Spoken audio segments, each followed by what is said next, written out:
the NASCAR champion.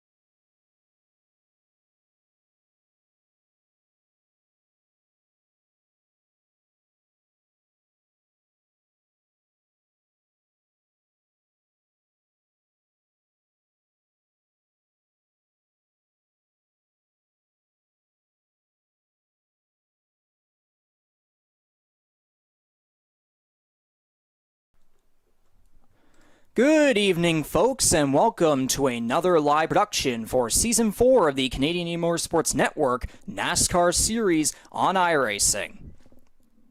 It is the Wing Snob 200 at Michigan International Speedway in Brooklyn, Michigan, round 7 of 20 on the schedule. And of course, once again, Wing Snob, we just have better wings. And now we head over to our faces right here. Welcome to the commentary booth here for the Canadian Motorsports Network NASCAR Series and here for Season 4. Once again, main play-by-play guy here, Regan McCauley from Charlottetown, Prince Edward Island. On the other side of the country, of course, over in Alberta. He's been here since the very beginning. Once again, with color commentary duties, it's Jordy Caraher. So, Jordy, usually we'd be talking about last week, but in fact, the last NASCAR Series race was actually 2 weeks ago as we began a new season of the Special Events League with the 2 Hours of Daytona GT3 race. We hope to continue those, of course, as the summer goes on. But back on task, of course, 2 weeks ago, we visited the newly paved and reconfigured superspeedway layout at Atlanta Motor Speedway. And, of course, the biggest recent headline goes back to the winner that we got at Atlanta being the number 21 eMotorsports car of Matthew Patak, who finally scored his first career victory after 33 attempts, 6 on iRacing. He qualified 19th, didn't score any stage points as multiple misfortunes kept him away from contention, until the end, of course, as he avoided several incidents, including CD Magram's wild ride that led to overtime, and eventually him scoring the victory with a comfortable teammate in Scott Bailey right behind him. He's got 5 top 10s in a row, 3 podiums and top 5s on that stretch. He has definitely changed his status from a sneaky underdog to a perennial contender. And as, of course, you said it, Jordy, after Patak crossed the line to take the checker flag, it was a long time coming. Yeah, first off, it's been a minute since we've talked about this NASCAR stuff, right? Obviously, an interesting couple of weeks in between races here with, as you mentioned, the special events kind of kicking off. But yeah, going back to Atlanta there for a moment, to be honest, you kind of wondered whether or not we were even going to get to the finish with everything that happened right up to that. Yeah. It was just kind of chaos basically from start to finish. And, Atlanta has a little bit of a history of that. We'll see if, Michigan kind of calms down a little bit. I wouldn't expect too much. We'll say it's definitely one of the faster tracks we'll see. And we'll get into all that in a little bit as well. But yeah, just to kind of expand on what you were talking about before, definitely, well-earned victory for Matthew Patak. He'd come close a couple of times, a second and a third a little bit earlier this year. But yeah, as you say, he's kind of arrived in a sense here. And yeah, he's someone that's, officially he's got the playoff spot locked in now with, counting tonight, 7 rounds before the playoffs begin. So let's him drive a little bit more freely, so to speak, over the next couple months. But I wouldn't expect the competitive streak to drop at any form. No, not at all. I mean, I do remember the post-race interview that we had, of course, after the finish when we eventually got him in after a little bit of technical difficulties, of course. He did say that he's going to just, kind of keep his run going, remain competitive and keep going for what he can as much as possible. And then, of course, he has that little woo at the end of the interview. So that right there can tell you very much what his attitude will be as the season goes on and as we slowly approach the playoffs. So now we will take a look here at the schedule just to get things straight there. Where are we? It's race 7 of 20, of course, round 7 of 20 in the entire season, race 7 of 13 in the regular season After Michigan will be 6 races remaining in the regular season. We are technically on our 6th intermediate in a row if we go by, I guess, track length per se. But, it was the good old chaos of superspeedway racing in Atlanta 2 weeks ago. And now if we take a look at the results 2 weeks ago, yeah, you kind of have to keep that going, that reminder that, again, last week was special events.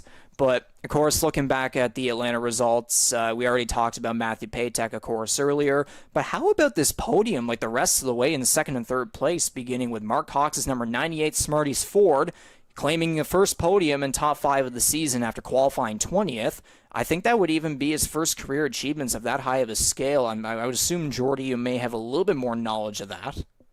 Absolutely. All right, yeah, there you go, folks. And then, of course, in third place, the Network and Series founder Daniel Cudmore went from 21st to 3rd to also claim his first podium and top 5 of the season. So basically, in a nutshell, 1st through 3rd was also the order between 3rd to last and last, 19th through 21st. That was quite the storyline that we began to realize towards the end and even blew our minds in each of us. And then there's the hometown boy, C.D. Magram, who had himself quite the race. Started 8th, claimed 5th in Stage 2. He led 10 laps towards the end and was leading off Turn 4 coming to the white flag. And then, of course, a bump from behind sends his car to the moon. But I suppose the best way to put it is that the car returned and somehow finished 4th because, again, hometown boy, it's C.D. Magram. What do you expect out of the reigning Rookie of the Year right there? And rounding out the top 5 is the number 88 of Scott Bailey, who qualified 7th for the 3rd week in a row, finished 7th in Stage 1 and 6th in Stage 2. He was en route to a potential runner-up finish behind teammate Matthew Patak before contact with some driver in particular dropped him back to 5th. We'll get to that driver in particular soon. Hunter Young came home with a solid 6th place finish. Rookie Kyle Knoll finished runner-up in both of the first 2 stages before settling in 7th. And now we get to that driver in particular who, 1, is on the other side of my wall, and 2, led 87 of 134 laps and won both of the first 2 stages before becoming the real-life version of Parker Kligerman. If you understand that reference, then good for you. Jordy, take the rest of the way with our results from the Atlanta 200. Yeah, and just to clarify, were we staying from 8th? I kind of blanked there for half a second. So the last one that you gave, I think, was Corbin MacAulay there in 8th. It was, yes. That lead contact with Scott go on Bailey. So that's what we will go ahead and do. And that brings us to the number 33 of Jonathan Peden out of Pensacola, Florida. Qualified 12th last week. He's a guy that's, hasn't necessarily had as much success as we've been accustomed to seeing. Of course, he's been, something of a road course ace over the years as well.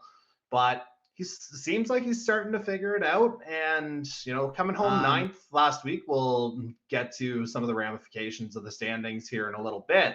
But that has to be an encouraging finish for the guy who's been the runner-up the last couple seasons. And rounding out the top 10, you've got the guy who won the first couple this year, that being the number 6 of Justin Belmonte out of New York.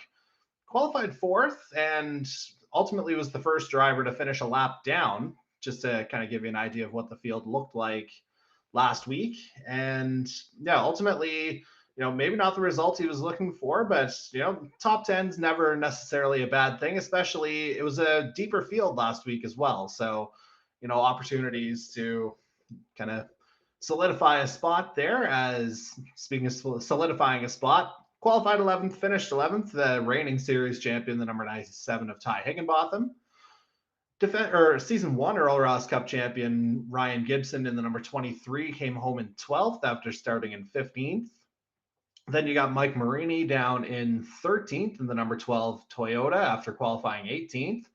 And Michael Wolford, I know we joked during the special events about the length of the pit stop, but he was able to keep it together for the most part of the race a couple of weeks ago. Ultimately came home in 14th after starting 10th. So maybe not quite what he had in mind, but got it across the line, still got the points in place. And then he had Jason Butler behind him in 15th, another one of our key day one guys here within the Canadian E-Motorsports network. And again, relatively, from where he qualified, only one position improvement, not necessarily what he would have had in mind. But again, finishing 3 laps down, found himself again scoring, right around where he qualified. So again, Butler maybe looking for a change of fortunes here tonight. Jose Mercado would fit in that boat as well. Qualified 5th, but ultimately finishes 4 laps down in 16th, as does Jared Ireland in 17th. Then you got Darcy Ford, who started on the front row last week, but yeah, unfortunately was plagued by some problems late, and I believe either retired or definitely had something going on to finish 11 laps down in 18th. Ditto with Andy Hurdle, another lap down in 19th. Then you had a couple of earlier retirements in the form of Dylan Baum, who was actually the pole sitter last week. So definitely not the way he wanted it to go. Clearly he had a fast car, just couldn't, make it work on track. And then again, Jonathan War rounding out the field, 60 laps down. I believe that was a mid-stage 2 retirement, if I recall. And now we take a look at the driver's standings here after Atlanta. Going back to what I was saying there, not done yet with Corbin MacAulay, although this time around it's a little bit more positive, as we're talking about a guy who, despite that little incident at the finish, still extended his points lead from 57 to 65 and has 26 more stage points than the second best stage driver, Scott Bailey, or Justin Belmonte if we pretend his penalties after Auto Club never happened. But anyways, Bailey holds second place for a second race in a row with 3 top 5s and 5 top 10s.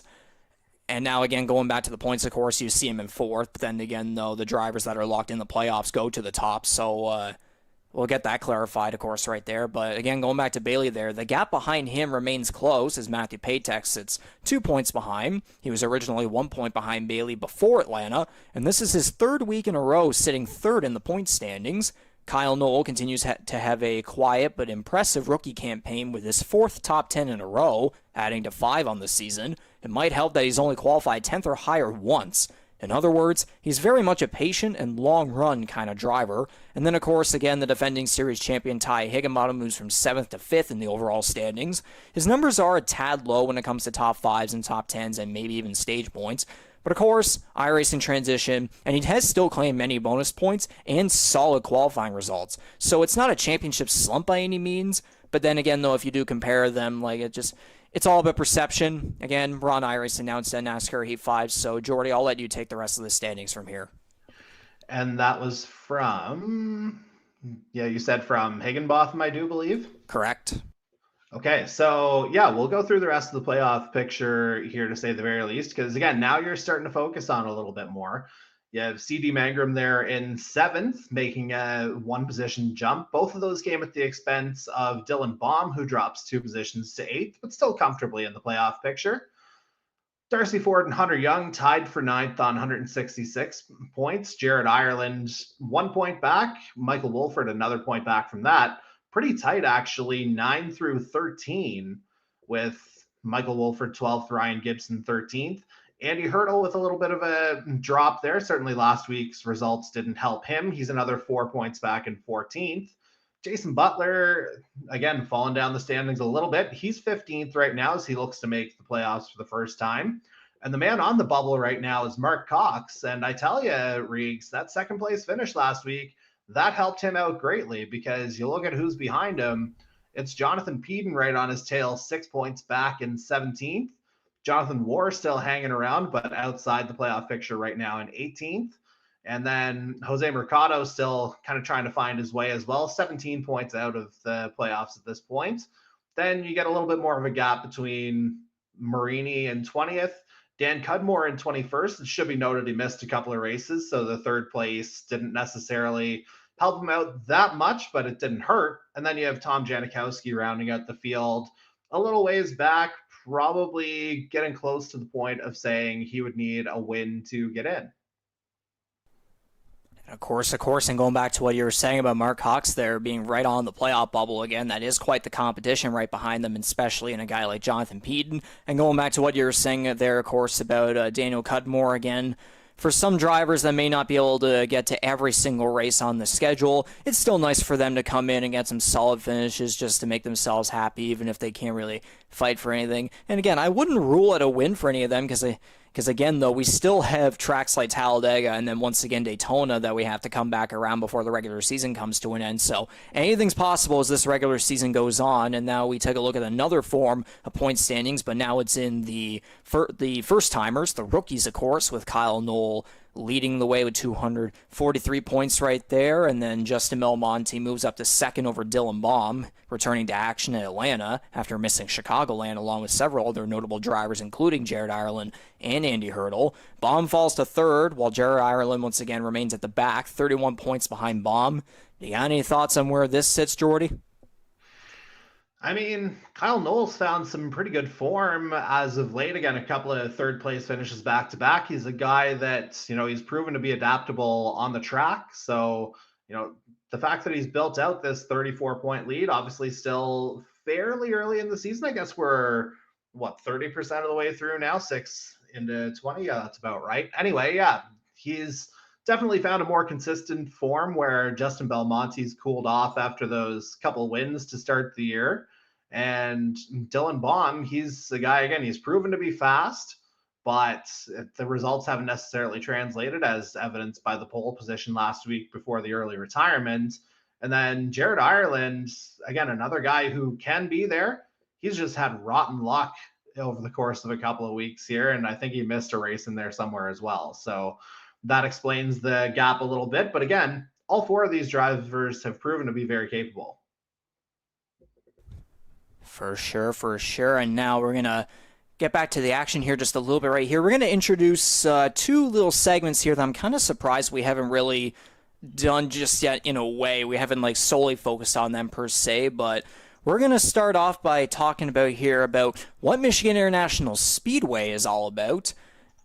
So yes, again, we are in Michigan, and it's an hour and a half outside of Brooklyn, Michigan. It's a 2-mile, 3.2-kilometer, moderately banked D-shaped speedway with 18 degrees of banking in each of its 73-foot wide corners. Yes, these corners are very wide and swooping, and yes, that angle very much helps right there from just behind the grandstands right there. It's one of the biggest and fastest tracks in NASCAR. I believe it might even be number 1 in there, with long straightaways that provide up to 3 to 4 grooves of racing. So for tonight, expect blistering speeds, lots of drafting, and especially on restarts, going back to those 3 to 4 grooves of racing, we're going to get some 3 to 4 wide, maybe even have a moment of 5 wide racing. And when these cars are drafting, expect these next-gen cars to reach up to potentially 205 or even more miles per hour as we go along tonight. And as for tire wear, Michigan offers a relatively smooth surface coming off a repave prior to 2012. However, I believe with iRacing, we're using a new version that I believe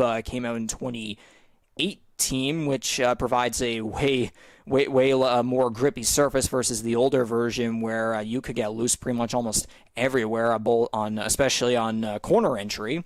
But this time around, it's a little bit more smooth. It's definitely a lot more grippy. Tire wear is not at an all-time high here. But we have heard the drivers talking about an easily loose setup for tonight's race, especially with how hot the weather is. And you can see right here, it is 46 degrees Celsius with a track temperature today in Michigan. Today or tonight, whatever way you want to put it. Again, it's daytime over in Michigan. So those are pretty much the details that we got here from Michigan. Jordy, do you have any thoughts or opinions on the track? I think it's going to be a very, again, compelling race here tonight. I think, guys kind of understand maybe a little bit differently that, there's opportunities here at Michigan. Again, a little bit different configuration, as you mentioned before, more of the D shape as opposed to your traditional oval format. And again, the fact that we're going to be at arguably the highest of speeds are certainly up there kind of, in relation to other tracks. It should be, very, again, interesting kind of layout or progression here tonight. And, I think it's another opportunity for things to really open up. Indeed so. And, yeah, that was another point I was going to get to. Actually, I'm surprised I forgot about that. But some of the drivers tonight are suspecting potential pack racing, which we did kind of see last year on NASCAR Heat 5 whenever former driver Mike Nickens went on to score the victory. So that'll be another thing to keep an eye on. But that actually leads into our next segment relating to drivers, where we are going to talk about who we want to keep an eye on. And the way this is going to go is both Jordy and I are going to make 3 picks each, very different from each other, of course. And we're just going to pick our own 3 personal drivers that we believe that you, the fans, should definitely keep an eye on tonight. And we're going to, mix between some guys who we know for sure, are for sure contenders based on statistics, either as of recently or maybe even historically. And we might even look at some underdogs, and I have one in particular that I will be getting to tonight. So if we get started on that point very quickly, I am going to begin with my first pick being, of course, Corbin MacAulay, who you can see there. It's no surprise that he just qualified on the pole for tonight's race, of course. So how can you not pick MacAulay? Like, he's basically doing a NASCAR version of when he showed pure dominance during the 2020 season of our Formula One series, and his speed on the intermediates remains mostly unbeatable. My second pick is going to be Michigan boy Scott Bailey, whose recent run has been practically begging for a win, and I probably should be on his thing here, or maybe I just realized he's not showing up tonight? I see no 88. Well, that would certainly change things. So that is definitely going to take away a driver from my list right there. But I think I'm just going to replace him right off the bat with Justin Belmonte, because we've seen how he's done this season coming in as a rookie. So that'll get me to my third and final pick very quickly here, and I am going to go with one of 2 drivers who are sponsored by tonight's title sponsor in Wing Snob, and that would be in the number 10 of Jason Butler. Yes, his luck has tended to be garbage. He has the most incident points in the field, and he does sit 15th in points with 0 finishes above 11th. But he's been out of all those incident points, he's been caught up in so much carnage that he has never deserved to be involved in, and his pace has slowly risen as the season has gone on. So do not count him out to rise back up. Jordy, I'm going to let you take it away now with your 3 picks for who to keep an eye on tonight. Well, you snagged my first one with Belmonte with your kind of change on the fly there, and I'll kind of elaborate. I'll go a little bit of a different direction. It's surely because, he's wanted a 2-miler this year, that being Auto Club, second race of the year. Obviously a very contentious finish there between him and Corbin MacAulay, and, off the hop, those 2 were the guys to watch. And again, the fact that he's won at this distance, I think he's a guy to watch there. I'll give you a sneaky one here in the background, that being the 77 of Hunter Young, just based on results as much as anything else. Because if you go back to Michigan last season, again, not necessarily a guy that a lot of people talked about. He wasn't in the playoff picture. He did pick up a 7th place finish at Michigan last year. And again, if we go to Auto Club, another 2-miler, he wound up finishing, it was 7th again. So, he's a guy who can find kind of a consistent run at these distances, and, he could be a factor a little bit later on, and he's shown that, he can compete with a number of the drivers in the series, so could be a little bit of a sneaky pick. And, this may not necessarily be as sneaky, but, based on past history as much as anything else, there's one guy who's won at Michigan within our series who's driving tonight, and that's the number 23, Ryan Gibson out of West Virginia. So he could, be a factor here. Again, the results haven't necessarily been there for him. He is in the playoff picture now. So again, kind of getting into that sneaky form. Maybe this is where he breaks out. For sure. And not realizing we're kind of getting time away here. We're supposed to be going green very shortly, so don't go away, fans. I'm going to go on race control here very quickly and get the drivers to start their engines, and then we can get on going with the Wing Snob 200 at Michigan.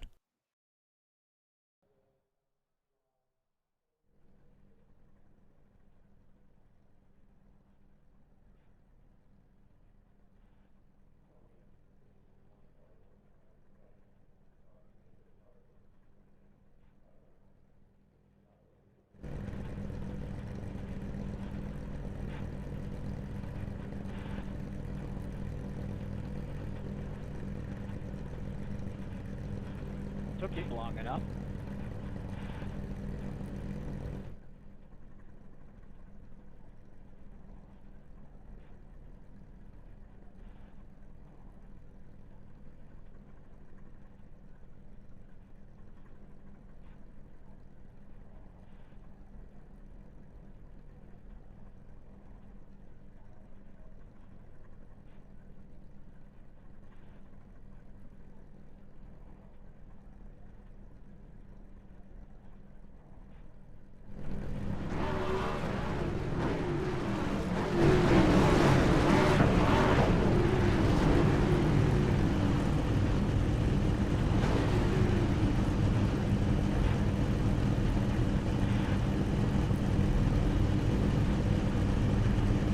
There you have it right there as the engines fire off here on the grid at Michigan. They will come down the pit road right here.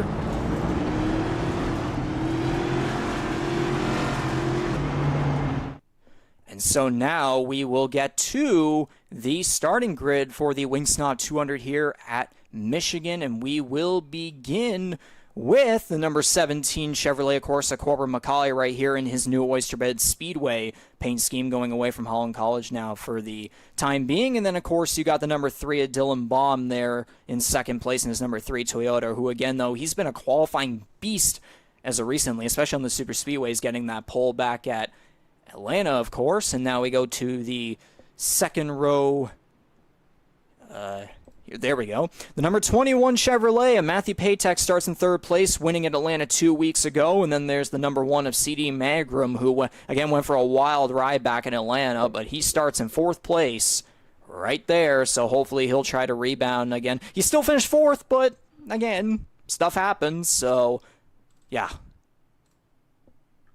All right, we move on to row number 3 now. Jose Mercado rounds out the top 5 in his number 41 Chevy. Another guy that you could potentially look at, finished third at Michigan last year, I do believe. Let me just pull that up. Yes, third at Michigan last year. And another guy that I highlighted in the beginning, Hunter Young, he'll start sixth in his number 77 Ford. Moving on to row 4 now. We've got the number 13 of Jared Ireland, who's going to start in 7th. And alongside him, the number 29 Ford of Jonathan War will begin tonight's race in 8th as he looks to claw back a little bit of a gap.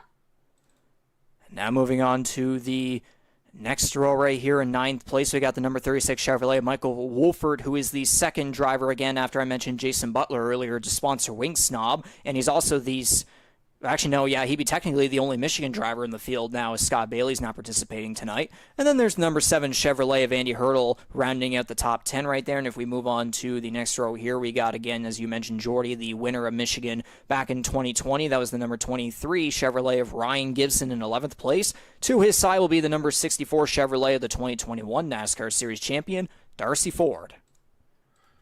Moving on to row 7, we've got another one of the dark horses that you mentioned there, Riggs, in the form of Jason Butler. He'll start 13th tonight, and he's got reigning Earl Ross Cup champion Ty Higginbotham for company. He'll start 14th in his number 97 Toyota. Moving on to row 8, we've got series founder Dan Cudmore, fresh off that third place finish a couple of weeks ago at Atlanta. He'll try and replicate that from 15th, while he's got Mike Marini for company on the outside in 16th.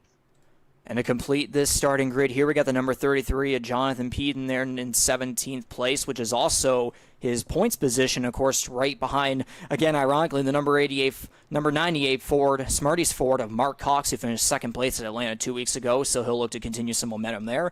And to cap it all off, on the final row, we have a pair of rookies here in the number 6 Ford of Justin Belmonte in 19th, and then rounding out the starting grid, or the grid here, the number 15 Toyota of Kyle Knoll.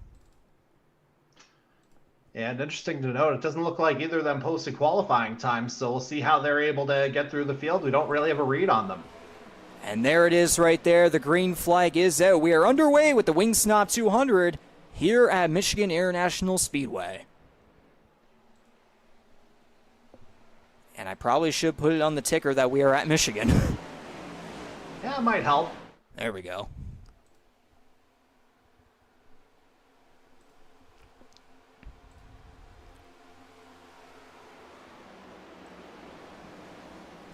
Looks like we got a bit of a drag race here to start as we get Riggs back in the saddle here, so to speak. And all good, just letting the cars do their thing, just trying to figure things out here. But Dylan Baum, the number 3, is going to lead the first lap of this race. And Michigan, if I pull up some stuff right here, pull up the schedule.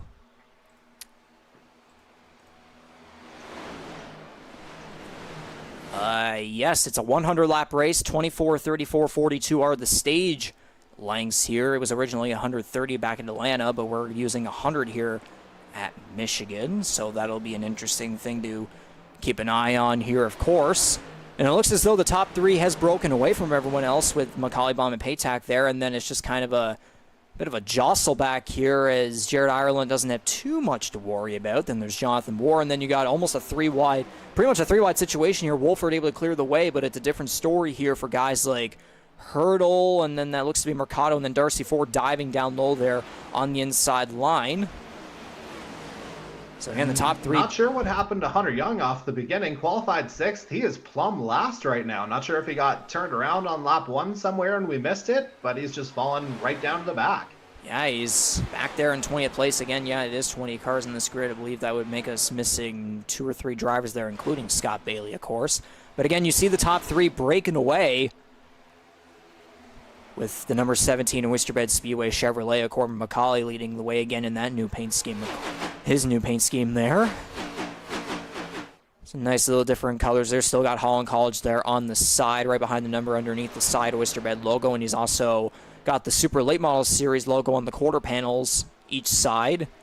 And quite ironically, I'm wearing my SLMS official shirt right now just so I can, I guess, maybe feel a little authentic here in the commentary booth.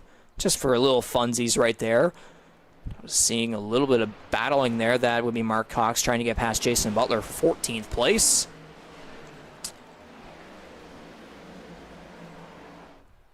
And yeah, it's just kind of single file through most of the way here on the high side. And then, yeah, Cox is now going to pull in behind Butler. Back here, you're going to have Jose Mercado and C.D. Magram going at it for 16th place. And that's a big drop as well, because Mercado, he was in the top 5, I believe, qualified 5th. It was somewhere up there. Yeah, I know you were talking about that there. But yeah, no, everyone just looks to be going single file here. Anyone that was really suspecting potential pack racing so far, we're not really getting any of that. Maybe it'll be a different story as the race goes on. Again, though, it's 100 laps at Michigan of all tracks. It's a 2-miler. It's got swooping corners, long straightaways, and again, just anything's possible. We kind of seen that as this season's gone on, and now we see Matthew Patak, again here, the winner at Atlanta 2 weeks ago, trying to make something happen here against Dylan Baum, trying to carry on some momentum there after finally getting his first career victory. It's good stuff to see there from the 21. Now it looks as though we are getting a little bit more packy back here. Look at Michael Wolford trying to use the high groove right there. Looking for 9th place, but he'll settle back in 10th. And there's Ryan Gibson there, the 2020 race winner. Right behind him, at just under the top 10. He'll look to go to the inside of Wolford to try to get to the bottom here of the top 10.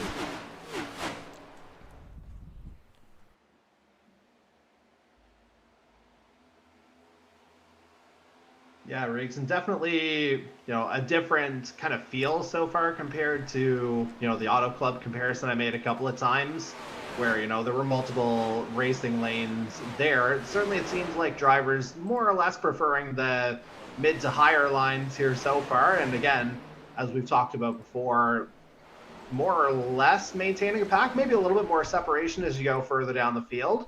But overall, things, find some wood to knock on, pretty civil so far. So, and I was kind of talking about it again up here. We got a bit of a 3-car breakaway, although Jared Ireland seems to be kind of slowly catching up right there in that draft. And then you got the pack here, and then if we go all the way back, you kind of have a bit of a lonely pack back here. There's Young and then Mercado right there just coming down the back straightaway, and then there's Marini, Magram, and Cudmore right there.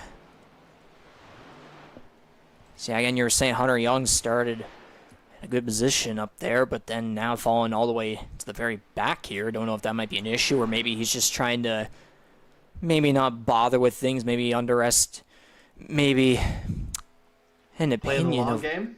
Yeah, something like that. Maybe he was thinking it was going to be a little bit more chaotic, but nothing like that. And it does look as though we're slowly getting to catch up right there from Jared Ireland in 4th place, trying to catch up to Patak in 3rd. So maybe it's just kind of a thing early on where guys are just kind of figuring out the track, seeing how it is, testing it out, and maybe eventually we'll get some closer racing as we wind down to the later stages. Well, that's the other component tonight as well, Riggs. The fact that iRacing did just release a massive update today. So yes, that too. Maybe there is a little bit of a difference in the feel. Yeah, that's the other thing I was forgetting about too. Of course, I was literally downloading that as soon as I got home from work. Mark Cox looks as though he just got past Kyle Knoll right there for 13th. Knoll, again, qualified 20th.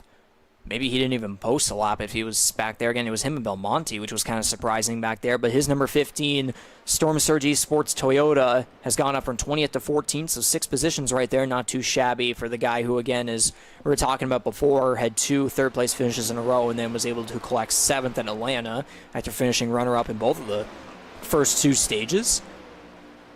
Yeah, and just to confirm, as mentioned during the kind of grid order announcement, yeah, neither one of Justin Belmonte or Kyle Knoll posted a qualifying time, but look at Belmonte having made the move from 19th to 10th. We both kind of highlighted him as a guy to watch. You got it in before I could, but yeah. I mean, clearly with good reason. Yeah, just full-on irony right there. There's irony all over the place, especially whenever we have those commentary jinxes when those happen. But it does seem... Let's just say great minds think alike instead. Yeah, we'll go with that too. Sounds a little better. Exactly. And again, MacAulay's still leading the way with Baum. Getting up close to that wall there. There's Patak again in third. And we are slowly seeing here, or maybe I'll get a different camera angle. Yeah, the 4, 5, 6, 7, 8. But the top 9 are starting to slowly close against each other here. So whenever we do come down to the ending of this first stage here again, which is on lap 24, we might, again, yeah, we're halfway through now. We might see things get a little bit more energetic and a little more packy, I guess is a term that we could use. And seeing there Matthew Patak trying to use the high side to maybe get a better exit here and gain an advantage on Dylan Baum.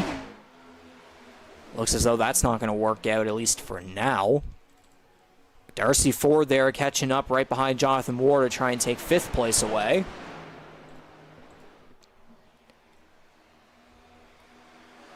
And will he be able to clear him? No. You were saying? I was going to say potentially a little sneaky move there from Ford to try and take the lower approach. But of course the danger of that is he ultimately files in behind War again. The potential danger, again, it is kind of a pack-like nature right now. Where do you slot in if you get a little bit too adventurous? For sure. And that's another guy we actually were kind of quiet about earlier in the broadcast. If I find him here. There we are. Yeah, it's definitely been an interesting campaign here for the number 29 of Jonathan War, of course. His finishes coming in at 17th and 9th, 13th, 12th, 17th, and 21st. Hasn't qualified above 11th just yet. He did qualify 11th back at Chicagoland. But again, though, a guy that, just has pretty much always been an underdog, a midfield driver, but he has shown the pace. I believe he even showed it at Atlanta, too, being up in the top 10 stuff. And we're seeing that here. He's actually in the top 5, although Darcy Ford's trying to take that away with the inside line. So, again, Ford sliding up really hard there. They're going to make contact barely on that high groove, and that's going to cause Ford to fall back. That might cause Andy Hurdle to gain an advantage there, along with Ty Higginbottom right behind. But, again, though, I was talking about Jonathan Hoare, who, just kind of those details. Maybe you might have a little bit more insider info coming from your experience in past seasons. Yeah, for sure. So, Moore, he's a guy that, he's been decent in the kind of pack racing / super speedway environment. Yeah. His debut in season 2, as a matter of fact, he was potentially on course for a win, but he got caught up in one of those Daytona glitches in NASCAR Heat 5 on the last lap, ultimately finished 2nd. But again, he was a guy who demonstrated that, he is capable of running toward the front. He's had some misfortune here this season so far with, a couple of DNFs early on in the season here. But, the fact that he's still within striking distance of, a playoff spot, he's got a little bit of work to do over the next 7 weeks, to be sure. But, he's, got the potential to do it. And fun fact here for you regarding Jonathan War, obviously the 29, a bit of an homage to Kevin Harvick, and the guy he's running side by side with, Darcy Ford, his father-in-law, Michael McCarville, who we actually had on a broadcast for the season 1 finale, previously worked for Stuart Haas Racing. So an interesting little tie between those two. Yeah, a lot of things coming full circle right there. And again, yeah, to the 29, Jonathan Moore there sponsoring Busch Light. And also Mobile One as well. So, I mean, no surprises there. Almost ran the wall there. And I think Jared Ireland may have just had a moment there coming off of turn 2. I wonder what that might have been. One of the things that we were talking about there before the race. There you see it. Seems like cars can get loose pretty easily here on this Michigan layout, particularly with the new update. For sure, for sure. And there's been a lot of battles going on back here as we see Ryan Gibson sliding up in front of Mark Cox. I believe Daniel Cudmore was in a few instances of battles there. And then see Michael Wolfer back here in 16th. Marini just coming off of turn 4 along with C.D. Magrum and Jose Mercado. Hunter Young actually just went a lap down. This car just really doesn't have much speed again. My memory is not good tonight. What was the starting position, if you remember? For Hunter Young, 6th. Yeah, it was 6th. Now dropping all the way back to 20th. So definitely not fun. There's trouble off of turn 4. Or it sounded like it, at least. It sounded like someone got loose. So we'll have to see what happened here. Oh, War came down. Oh, Ford almost turned him. Hurdle got into the back of War. But they're all able to keep it going. Higginbottom went for a little bit of a slide in the grass. Or I don't know if I would say slide, but the left side of the car all in it right there. But very close call right there between all those 4 drivers. That definitely could have been worse. But they're all still keeping it straight. Ultimately, though, everyone kept it in the same direction. And that's all that matters. We're seeing a bit of pack stuff going on back here. As Hunter Young continues to keeps dropping like a feather. Cox leading the way of that pack in 11th with Peyton Gibson and Jason Butler in there. Again, a guy I was talking about there, Jason Butler, was actually in 9th place. But now he's dropped back to 14th. And there's a guy like Kyle Knoll who's actually jumped all the way up to 9th. And then Belmonte in 10th, of course. Again, those 2 guys not posting a lap. And now as we're seeing here, actually, pit stops getting underway. Maybe the actually pit stops were already getting underway, although only 1 car's lap down. But anyways, a bunch of cars coming in this time right here as there's actually 3 laps to go here in this first stage. So very late pit stops coming here.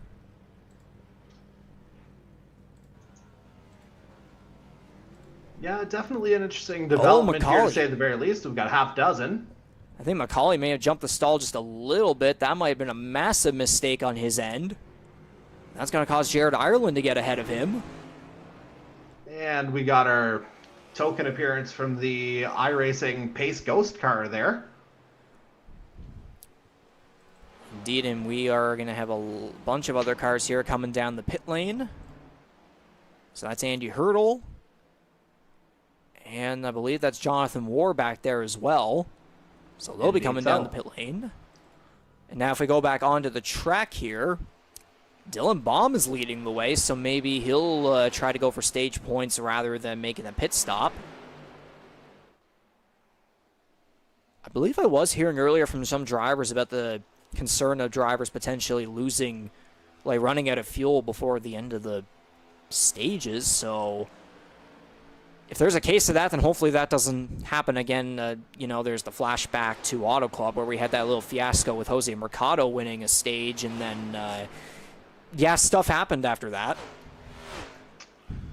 It very much did, but again, we'll see if Dylan Baum can remain the beneficiary here. He's got, what's that, a 4-second gap, or is that even more? 6 seconds. Yeah, it's 4.5 seconds over the 21 of Matthew Patak, again, the Atlanta winner. So it looks as though coming off of turn 4, he's actually going to dip to pit road. I guess technically he could cross the start-finish line in pit lane, could he not? But that would be weird. That's not true at all, because Matthew Patak just took the lead, and it looks as though he's going to get the stage victory.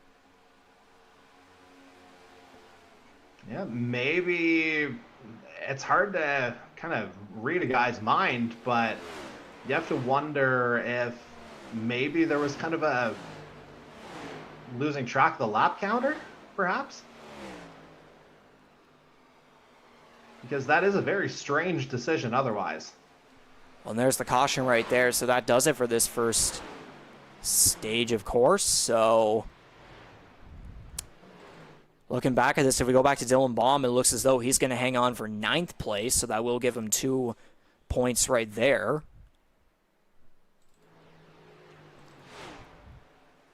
But now Ryan Gibson's ahead of Patak. I would assume they might get back in the proper order here, I would think.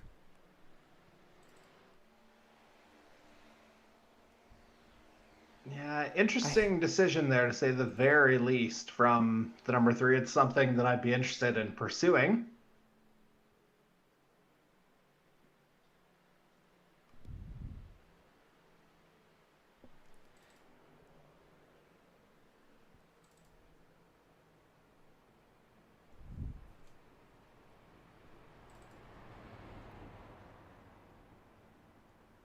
And did Gibson just run out of fuel? Did you just speak it into existence? I'm very confused right now.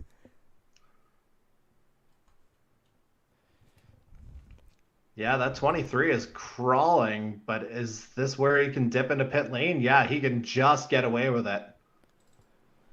Patak headed in as well. Yeah, just give us some time here, folks. I'm gonna try and figure things out here to see what's actually up here. So don't go away here. We will be eventually back with the second stage.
All right, then, folks, apologies for the long silence right there, just trying to figure things out, get some context right there. But yeah, I was a little bit confused at the end there because the order just kept flip-flopping and such there with some cars pitting. I don't know if all of them did, because we did see Gibson there eventually, I think, run out of fuel and just barely make it to pit road. But Matthew Patak, it did say Patak was in the lead when we got to the line for lap 25, which meant he was the first stage winner, at least looking at that. But then Ryan Gibson held the lead, and just the order just kept flip-flopping in positions. So, again, it's not just us that's confused. Just got word that even the drivers are wondering what's going on. It wouldn't be surprising if this had something to do with the new update that iRacing just came out, which, yeah, that I don't know if there's a name for it or whatever. Jordy, you might know it potentially. I don't recall it off the top of my head, but it's just some giant update here that might have screwed things up. Yeah, I think it was referred to as the 2023 Season 3 update. Yeah, I believe it was that. And just to provide a little more well, no, I won't. It looks like we're back underway. You can go ahead and provide it. It's all right. I was going to say, whenever Gibson ran out of fuel, he went into pit lane, I believe, a lap before the majority of the field did. So there's your track position, and that's why he's in the lead to begin stage 2. Good to know right there, as there is some contact back there. It was between Michael Wolford and Mark Cox, but they're able to keep their cars straight and going down the back straightaway as they will head into turns 3 and 4. Cox looks as though he's going to barely clear Wolford here, as they're going to get very packy back here.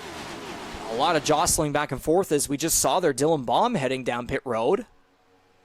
There's quite the pack going on back here. I believe it's from, 4th back. As Ryan Gibson leads the way with Patak and MacAulay. MacAulay trying to use the inside on Patak. And that's another curious pit decision from Dylan Baum. If you recall, he pitted on the final lap of stage 1. Something must not be right with the number 3. Yeah, definitely something must be not right, as he's still stuck on pit road right there.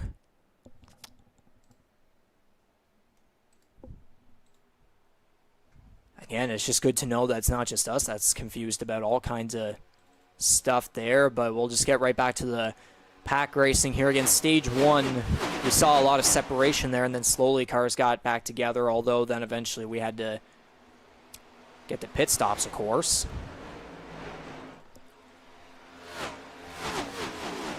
Oh, and there's trouble. Jason Butler's around. Come on, give me... Literally happened right in front of us. I was trying to get a proper camera angle there, but that is trouble right there for Butler, and I believe that's Michael Wolford also collected. Indeed it is. So the 10 and the 36 get together coming off of turn 2, so that's going to throw a caution out here on lap 31.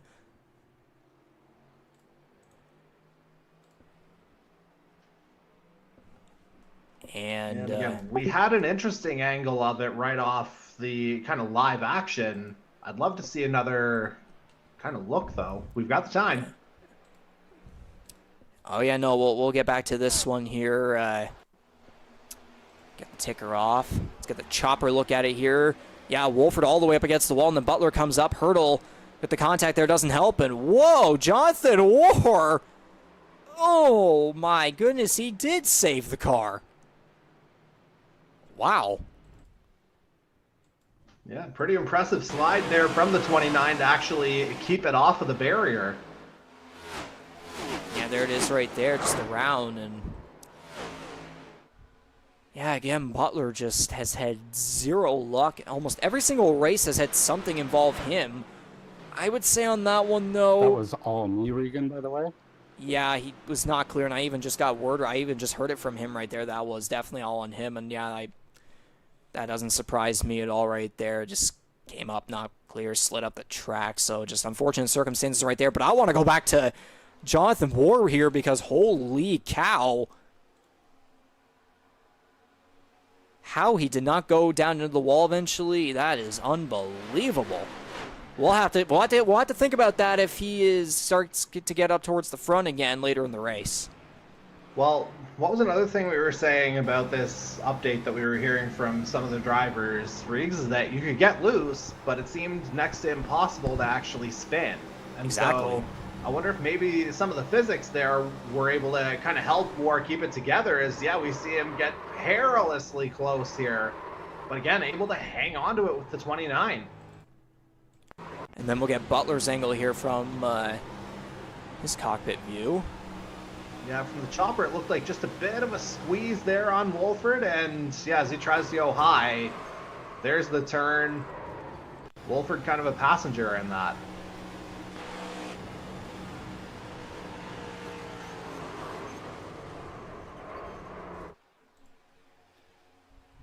So yeah, a bunch of different things going on there with Butler and Wolford on the wall, and then Jonathan War making quite possibly the save of the century right there. So, Going back right here, of course, I was doing some math right there to figure out when stage 2 will come to an end. So it'll be a 24, and then it'll be a 58. That's where my math goes. So lap 58 will be whenever we get to the end of the second stage. But Ryan Gibson, his number 23 car again. We've seen how up and down his campaign has been over this 4th season of NASCAR racing in the Canadian Motorsports Network, of course. Again, won the 2020 race. And then, and that was on NASCAR Heat 5, so now we transition over to iRacing, and he's, he's shown the pace, but the luck has just, been up and down and such. And again, if I look back at, where are you? There you are. Like, looking at his finishes, like 19th, 5th, 10th, 5th, and 12th, he hasn't qualified any higher than 14th. So, again, the qualifying hasn't been there, but he's been able to catch up with those finishes, and, like, again, he's shown that pace, and he's shown that potential in those, his talent, especially coming from the past seasons where he's won multiple races again back in 2020 and 2021.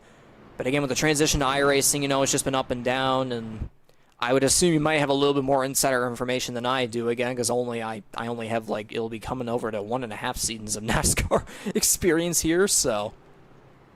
Yeah, while you were talking there, I had to go back to the Season 1 results because I had to think about this in relation to Ryan Gibson. And yeah, that race would have been on Heat 5. For a minute, I was thinking it was actually far enough to be back on Heat 4.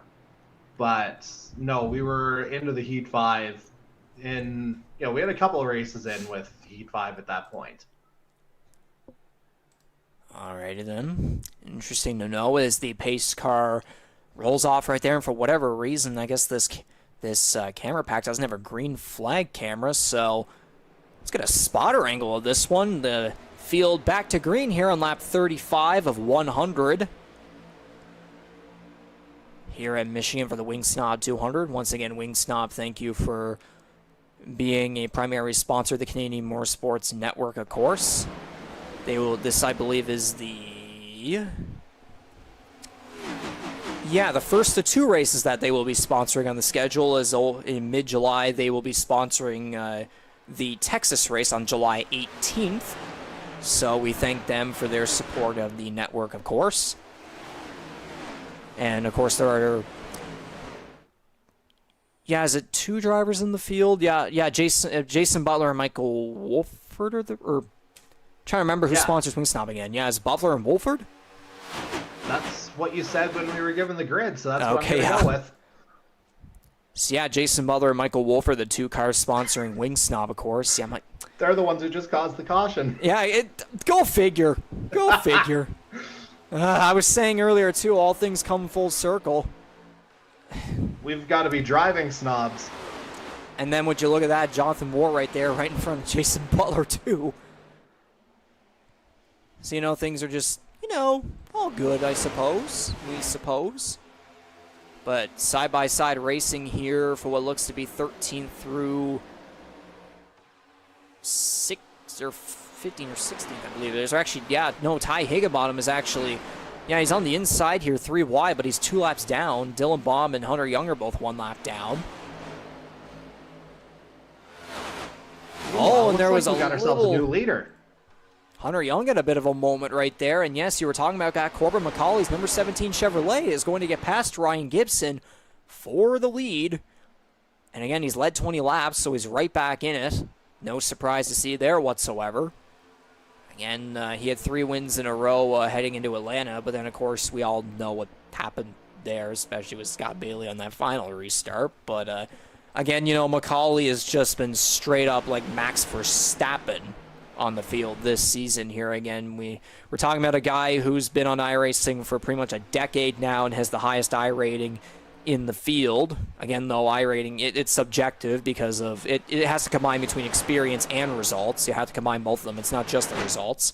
So, again, for 5 races in a row, McCauley was in the top 2, and then he finished 8th, so that kind of broke the streak right there at Atlanta. But again, though, he's 65 points ahead of Scott Bailey in the points, and it might very well be Matthew Patak because of Bailey missing tonight's race. So we'll have to see how that goes, but it would not be surprising to have MacAulay extend his points lead even more after tonight.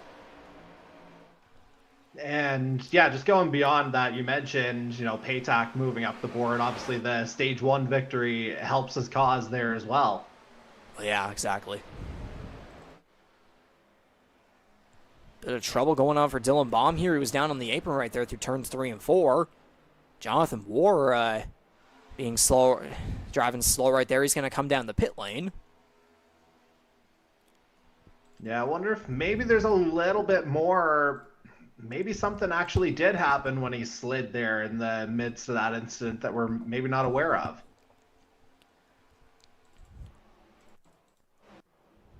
And obviously that would continue. Oh, yeah, there was something that happened. It was with Kyle Knoll. There was contact here maybe, or did... Okay, yeah, War got loose and then went down into Knoll. And then with Dylan Baum, I don't know what may have happened. Oh, Hunter Young got into the back of him. And then into the wall hard. Ooh. No caution for that, though.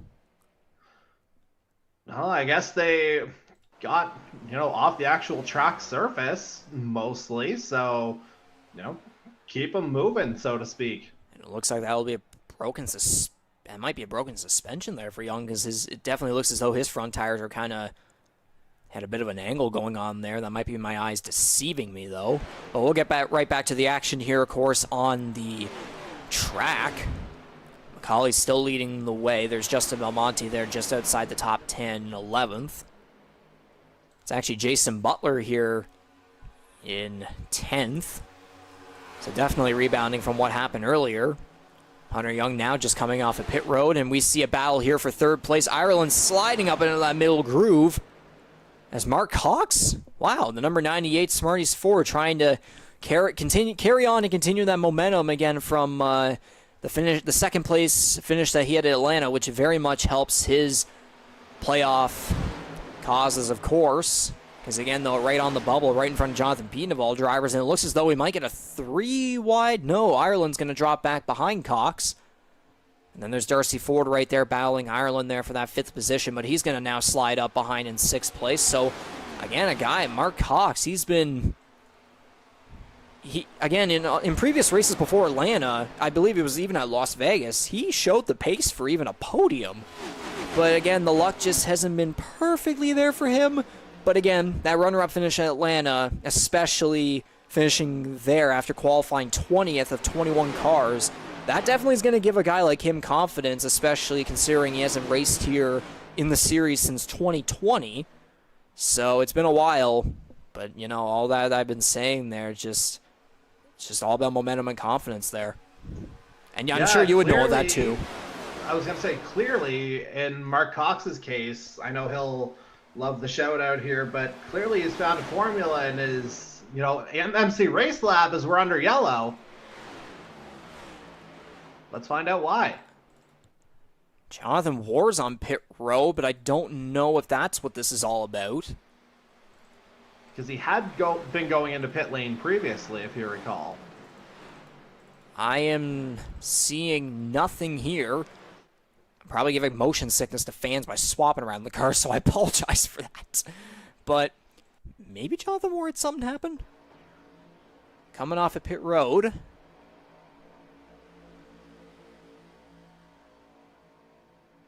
And he just stops. Okay, so that looks like maybe another disconnection for the 29. I think that's what's happened a couple of times, and that's sort of torpedoed his playoff chances here so far. But yeah, the caution's out. I don't know exactly what may have fully happened there, but I'll try to maybe get some context here from someone very quickly. So I guess we'll go back into a very quick silence here just to get some quick context, so don't go away. We'll be right back to green to conclude the second stage here, the Wing Snob 200 at Michigan.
Alrighty then, back Well, at I'm it. fully repaired without any quick repair used, so I think I'm good.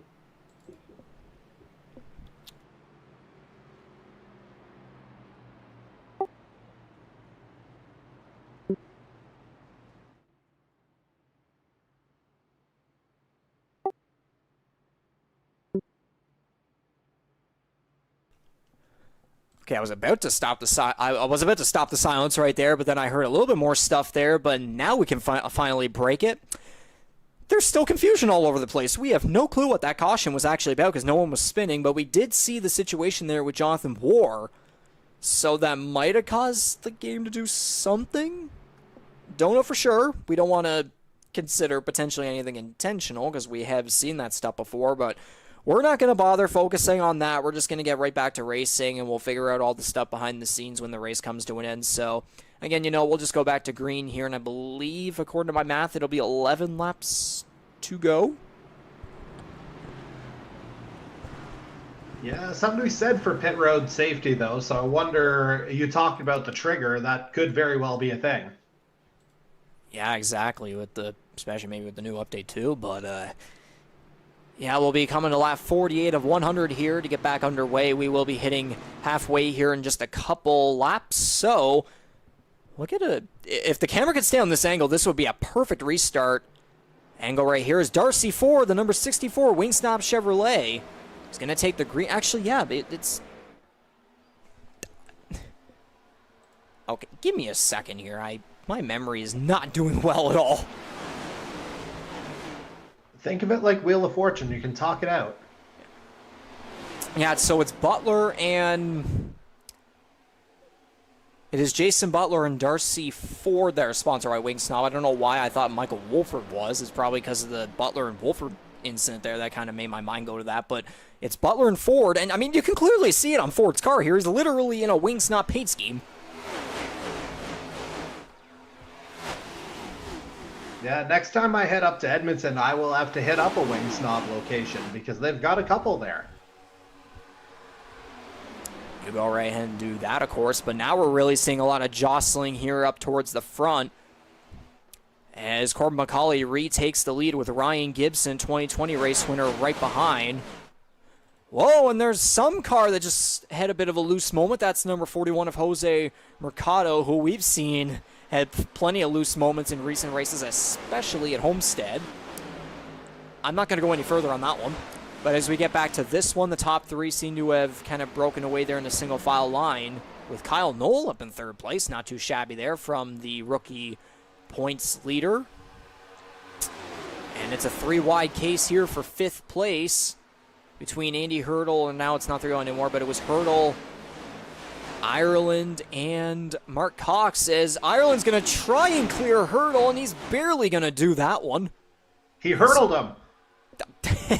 Sure. And now Belmonte's going to get very close there on the left rear quarter panel of Mark Cox, diving down the inside. He almost, 98 almost slid up into Patak right there, but we're getting a lot of action here as Belmonte slides up in front of both Cox and Patak to get himself into 7th place. And we are officially halfway through the race here on lap 51 of 100. And we have 8 laps to go in this second stage. And now Ryan Gibson and Corbin MacAulay are going to be battling side by side here off of turn 2 for the lead. If they continue to battle side by side, this might give Kyle Knoll the opportunity to draft up and possibly get into a battle with them. And you even see, oh, there's contact! Patak's around. Yeah, that's big orange spinning. And he spins it it back. Another caution. He spins it back fully around. He's able to keep the car straight. But the Atlanta winner had contact from someone there. I mean, he's gone back straight, so I wouldn't panic too much there. And we just saw a Canada flag on American track. But then again, though, we are close to the Canada-USA border, so we'll just have to clarify that context right there, of course. But yeah, caution out here late in stage 2 for the number 21 of Matthew Patak. So we're gonna go back and see what happened with him. So from the chopper angle here, he was side-by-side with Justin Belmonte. Oh yeah, Belmonte came up, not clear, and he spins Patak right around. Rear wheels get in the grass, but Patak's able to keep that one going, and someone got very close with him. That was Mike Marini. So we'll just see that one more time. Oh, yeah, CD Mankerman had a loose moment down there as well. But notably, kept all 4 tires on the track this time. I wonder if that actually might have been a case of netcode.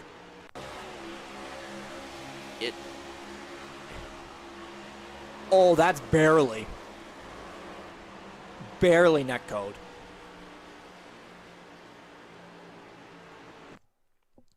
Yeah, if we get another slow angle here, yeah, there wasn't full contact, but then eventually it was. But yeah, I would maybe say netcode on that one for sure. But I mean, again, Belmonte still turns Patak around. Yeah, if we're referring to netcode here, though, like, again, it was clearly, the end result didn't turn out too good there for Patak. But yeah, like, there was no clear movement from Justin Belmonte to go up into the 21, or, certainly no avoiding action either, but he was going straight, maintaining his line. So I just say mainly attributable to netcode. It's not like he was squeezing the 21 out. Just, an unfortunate event, it would appear. Yeah, just, a little bit of a, I guess you could try and call it a side draft. Gone wrong, in a way. But in that case, Corbin MacAulay leading the way when the caution came out. And yeah, if we click on Jonathan Ward, the number 29 is out of this race. Now 13 laps down, so that's very unfortunate again for, a guy who as you were talking about with some details there with your insider info from past seasons. Of course, again, the guy that's just been up and down, all kind of a midfield guy, an underdog who's been very fast on the bigger tracks, particularly the superspeedways, the plate tracks. But unfortunately, the number 29 Ford from Ulster Park, New York, in his 3rd year of racing in the Canadian Motorsports Network NASCAR Series. Unfortunately, 20th place at Atlanta, he's going to, or 21st place, sorry, and he's going to finish 20th here, so that's 2 finishes in a row where he's going to unfortunately finish last, so it's just hasn't been good for him. And if I look at the driver's standings here very quickly, War was 9 points behind the playoff cut line heading into tonight's race, but now he's definitely going to end up dropping way further back, especially with a guy like Jose Mercado, who is 8 points behind him. So I can only imagine he'll probably end up dropping to at least 20th at best, maybe 19th, but it'll be somewhere around there. But either way, regardless, just not good. Yeah, just a rotten run of luck, it would appear, with connections. Like, that's, I think, as far as we can go with that, because again, there's been a few DNFs now kind of mid-race. So yeah, unfortunately, it appears to be a bit of a pattern here for the 29. Hopefully he can get that rectified here in the second half of the regular season to get himself back into contention for the playoffs. But obviously, as the races tick off, less and less time to make an impact. I mean, I'll say it time and time again. We still have Talladega and a second race at Daytona to get through, and that second one will be at nighttime. And I'll also even point out North Wilkesboro, which, yeah, I believe, which one will that be? Yeah, Wilkesboro is the 3rd to last regular season race. It'll be the first race in July, and then it'll go into Texas and Daytona. On July 11th, it's the NASCAR Throwback 150. So, again, with all these, pretty much every single race from here on out, we're going to expect hot weather, which means, again, grip is going to be nothing. And if we're going to a short track like North Wilkesboro, then I would even add that into the category with Talladega and Daytona, just because, pure chaos. And again, it's a short track. You know what can happen with that, of course. And also no stages at North Wilkesboro and that either, too, yes. We're back to green. Exactly. And yeah, of course, we are back to green here as everyone heads down the back straight away. We will be coming to 3 laps to go this time around in the second stage. Hopefully this time around we can have a little bit more of a non-confusing order this time around. As we see a 3-wide situation here between Cox, Ford, and Jonathan Peaton. So Ford drops back to the bottom of the top 10 here. He'll still try to use that middle groove against Jonathan Peaton. Mike Marini and Matthew Patak going at it as Patak tries to make his way back up right there. Peaton and Ford battling side by side down the back straightaway. Shades of Season 2 in Vegas. Indeed so. And then there's a battle up here. Andy Hurdle using the high side against the middle groove Justin Belmonte, who has, of course has 2 victories this season coming at Daytona. Daytona. Yeah, Daytona Auto Club. Yes, that's why I'm happy to have you here.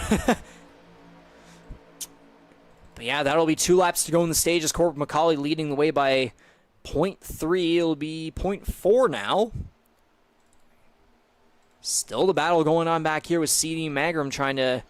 Or no, he'll clear Andy Hurdle, actually, to get into 6th place.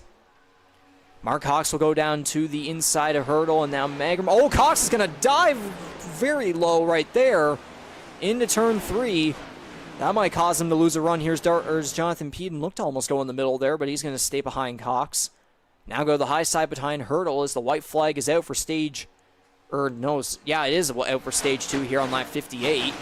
As Corbin MacAulay leads the way. Again, 38 laps led of the 58 laps, so that would be, I believe, 20 right there that he has not led. And Ryan Gibson had a loose moment there off the corner, but he's going to save it. He's going to drop back to 4th. But he's able to keep the car going. And thus, coming off the final corner here, the number 17 Oysterbed Speedway Chevrolet Corbin MacAulay is going to take the stage 2 victory for sure this time around. Kyle Noel will take 2nd, Jared Ireland 3rd. I believe Gibson is going to be the one to take 4th, or Belmonte does, either one. I think it'll be Belmonte actually in 4th. Gibson 5th. C.D. Magrum is going to come home 6th. Andy Hurdle 7th. Jonathan Peden 8th.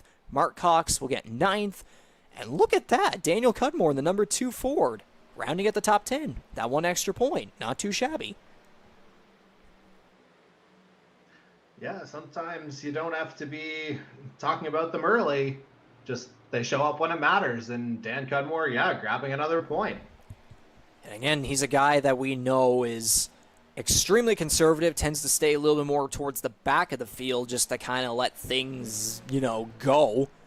Let things just naturally happen as they go. Although, the ironic thing is, whenever you are conservative, the issue might be you still might end up running into that bad luck where you get caught up in incidents anyways. Because that's pretty much the way it seems to be. Well, it's just a perfect more imbalance. cars ahead, it makes sense. It's a perfect imbalance. But again, though, we were talking about again, it's Cox and Cudmore right here. Again, Cox and Cudmore both coming off the 2nd and 3rd place finishes respectively at Atlanta. We were talking about Cox with the 2nd place finish, but we can't forget Daniel Cudmore with the 3rd. So again, he is going back to the driver's standings here. Cudmore is 37 points below the cut line. But again, though, if he can continue racking up some pretty solid finishes here, he might end up surprising. And again, I wouldn't even count it a potential win somewhere if the luck ends up going his way, especially at at Talladega or Daytona, or maybe even North Wilkesboro. He shocks the field. Yeah, again, if you recall, a couple of races missed are playing a factor in the 2 being, nearly at the bottom of the order. But again, you talk about the recent 3rd place finish. Maybe that is the turnaround. Because he's been a playoff driver seasons 1 and 2. I believe he missed in season 3, but certainly capable. Oh yeah, that's the word. It's just it's kind of that group of guys where it'd be like Jason Butler and Daniel Cudmore and some other guys where they have the pace and they have the skills. It's just they need a little bit more luck. And as everyone comes off pit road right here, MacAulay will come off first, and there's a bunch of invisible stuff going on with Darcy Ford and Jose Mercado right there. But MacAulay will be the first one off of pit road. It looks as though Jason Butler decided not to come down the pit lane. And then you got, of course, the lap cars of Dylan Baum and Hunter Young. Baum 1 lap down, Young at 3. So again, still some time here, maybe, especially for a guy like Young, maybe if we can get a couple cautions, he might be able to get back on the lead lap. I don't know if maybe Higginbottom just got the lucky dog there because he just came down pit road. So if Baum stays a lap down, then here I would assume that he would be the lucky dog the next caution around.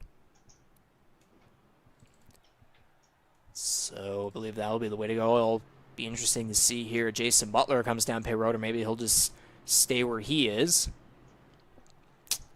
Yeah, no, he's going to stay on the track, and there goes Bomb down pit road. I believe that will actually put him 2 laps down in that case then.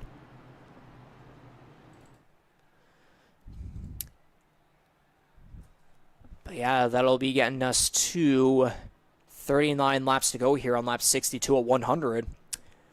Jordy, what are your give me your overall thoughts on how this race has gone on so far? And again, going back to the picks that we had for who to keep an eye on. Are there guys, on your list that you're still kind of keeping with, or maybe do you have some new guys that you want to add on to the list? So, I mean, it's been a tale of 2 stages so far here, right? Clean stage 1, a few incident-related cautions in stage 2. And yeah, just kind of looking at the list here, Justin Belmonte, he's 5th right now, but ran kind of mostly 9th, 10th for a good chunk so far. And I mean, he's done a good job getting through the order here, having not posted a qualifying time and effectively started from the back of the field. So he's done a decent job on that front. And, he could be a guy who's a factor a little bit later on. Obviously, Hunter Young has had a string of bad luck here so far, a couple laps down now. So a guy I was thinking of a little bit, but maybe didn't want to get too cliche with it. I was actually thinking of the 15 of Kyle Knoll at one point, and he finds himself in 3rd as we get close to stage 3 beginning here. So that might be one I swap out, the 77 for the 15, and yeah, don't count Ryan Gibson out here. Again, winner in season 1, led a good chunk of stage 2 tonight. He could be a factor at the end. I'd be surprised if he's not.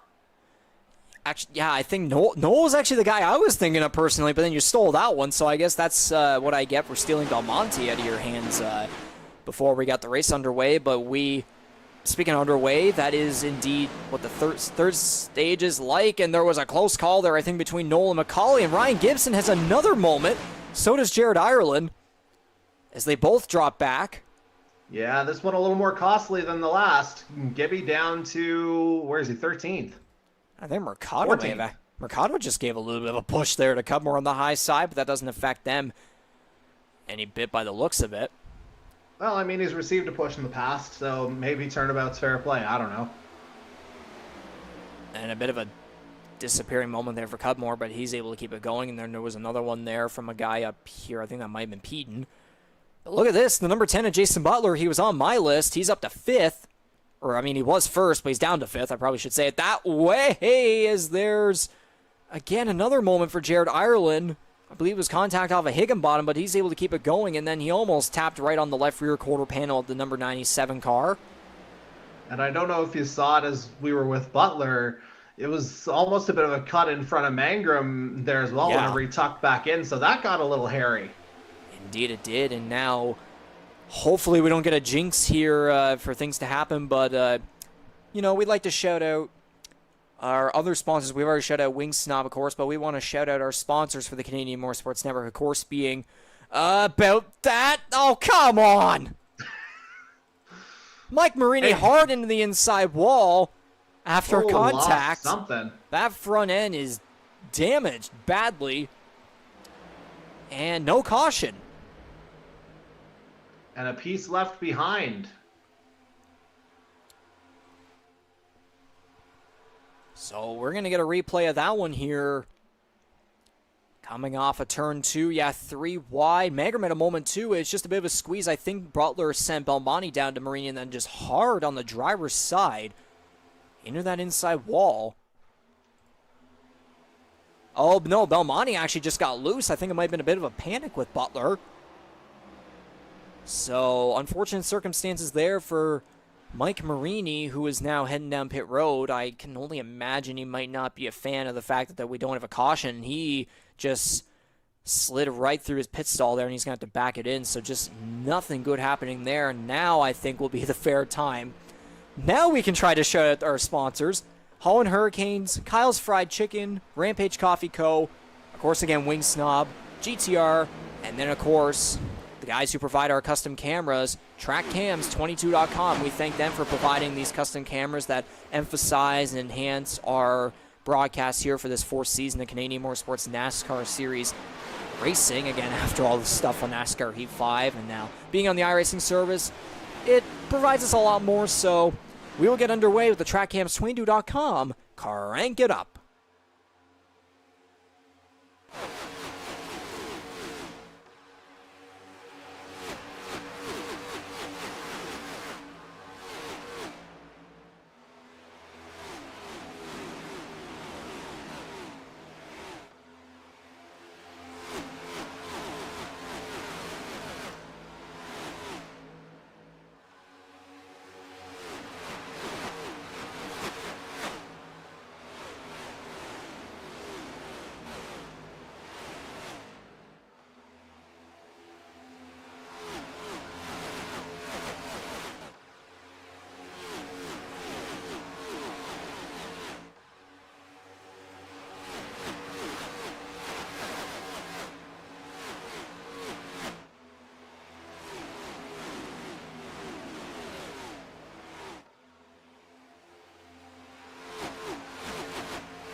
Once again, thank you TrackCams22.com for providing these custom cameras for these races here in Season 4 of the Canadian Motorsports Network NASCAR Series.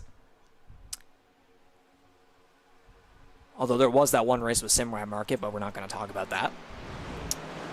But again, Corbin MacAulay leading the way as per usual. If we go to his driver info tab, I mean, he's led 52 of 70. It'll be set 52 of 74 laps here. 53 maybe, I don't know, but he's led over 50 laps. So, I mean, are you surprised at all? He's the guy that, I mean, he's dominated the intermediates. Well, not count Atlanta because superspeedway, but I mean track length now, whatever.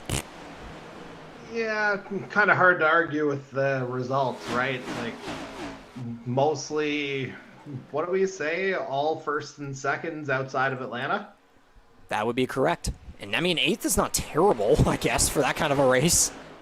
And really, he was right there until that kind of contact right before the line, too, coming out of the final corner. And again, he won both of the first 2 stages, and he finished 8th. I mean, yeah, that's worse than those first place finishes, of course, but the guy still extended his points lead, for crying out loud. Yeah, I mean, fair play to our race leader. Again, trying to avoid having too much of a cheerleader hat on in this case, but I mean, the results are the results. It's just kind of how it's worked out. Exactly. If we go to our race summary here very quickly, we've had 5 cautions, 14 laps under those cautions. We've had 9 lead changes, which actually that's not too bad. I know there has been those, the stage breaks and pit stops and all that, and restarts, for the cautions, but like incident related cautions.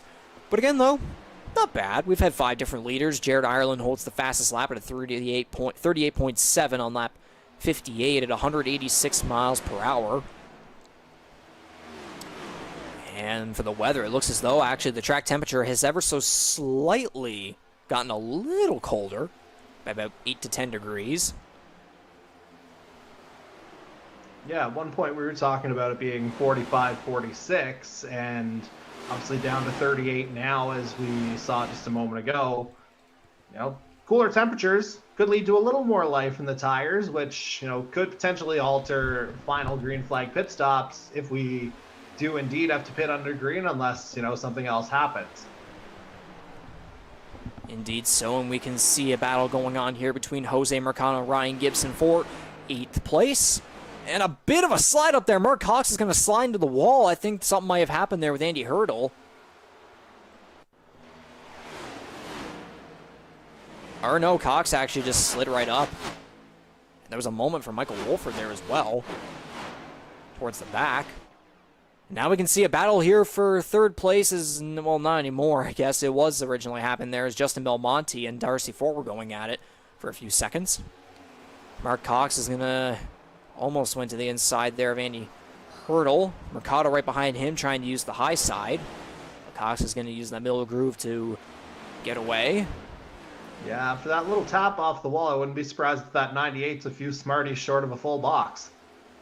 Indeed, and Ford is now going to overtake Belmonte as we're going to get 3 wide here for 4th place. Patak sliding up into Belmonte almost, but he's able to keep the car going. The number 6 did slide up a little, but it was more Patak that lost the ground there as Jonathan Peden is going to catch up to him now. There's a name that's quietly kind of in contention here. We haven't really talked much about the Gator, but he could be a factor here at the end as we see Andy Hurdle in pit lane. Wonder if that might be a potential strategy call there to come in early, although I thought I might have seen a little bit of damage on the front end. I don't know if my eyes are deceiving me on that one, but we'll get back to the racetrack here, of course. But yeah, you're talking about the Gator right there. Again, he's been known as a road course ace in past seasons here with NASCAR race. And there are come a bunch of cars down pit road. Of course, Belmonte's going to dive very far in there on Ford, and Peden almost into the back of Ford there. Belmonte, I would not be surprised if he actually may have gotten a speeding penalty there, because he definitely slid right into the pit lane. But on pit road is going to be Ford, Peden, Belmonte, and also Ty Higginbottom. All 4 of these cars have shown speed, but it has been a lot of up and down stuff, although Belmonte, though, has been slowly getting a little bit more consistent there in the top 10, actually, no, the top 5 even. So yeah, Belmonte again, just continuing that trek through the field. So Belmonte will be the first one to come out of his pit stall there, with Ford and Peden and Higginbottom following the way, as we got a bunch of other cars coming down the pit lane. It'll be MacAulay, Knoll, Magram, Gibson, Mercado, and Cox down pit road. So we're definitely going to see how pit strategies are going to play into the finish here unless we get another caution. It's lap 82 to 100, so we're at 19 laps to go in the Wing Snob 200. And that track's pretty good if you think about it. For stage 1 pit stops seem to be right around that lap 20-21 mark for the majority of the field. So and about having that length left. Sorry, go ahead. having that length left, you say that very quickly. I was gonna say it just seems to track in terms of, you know, kind of maximizing what you can do at the end, so to speak. And I wanted to point out something right there. Kyle Knoll beat out MacAulay. Did he go for 2 tires?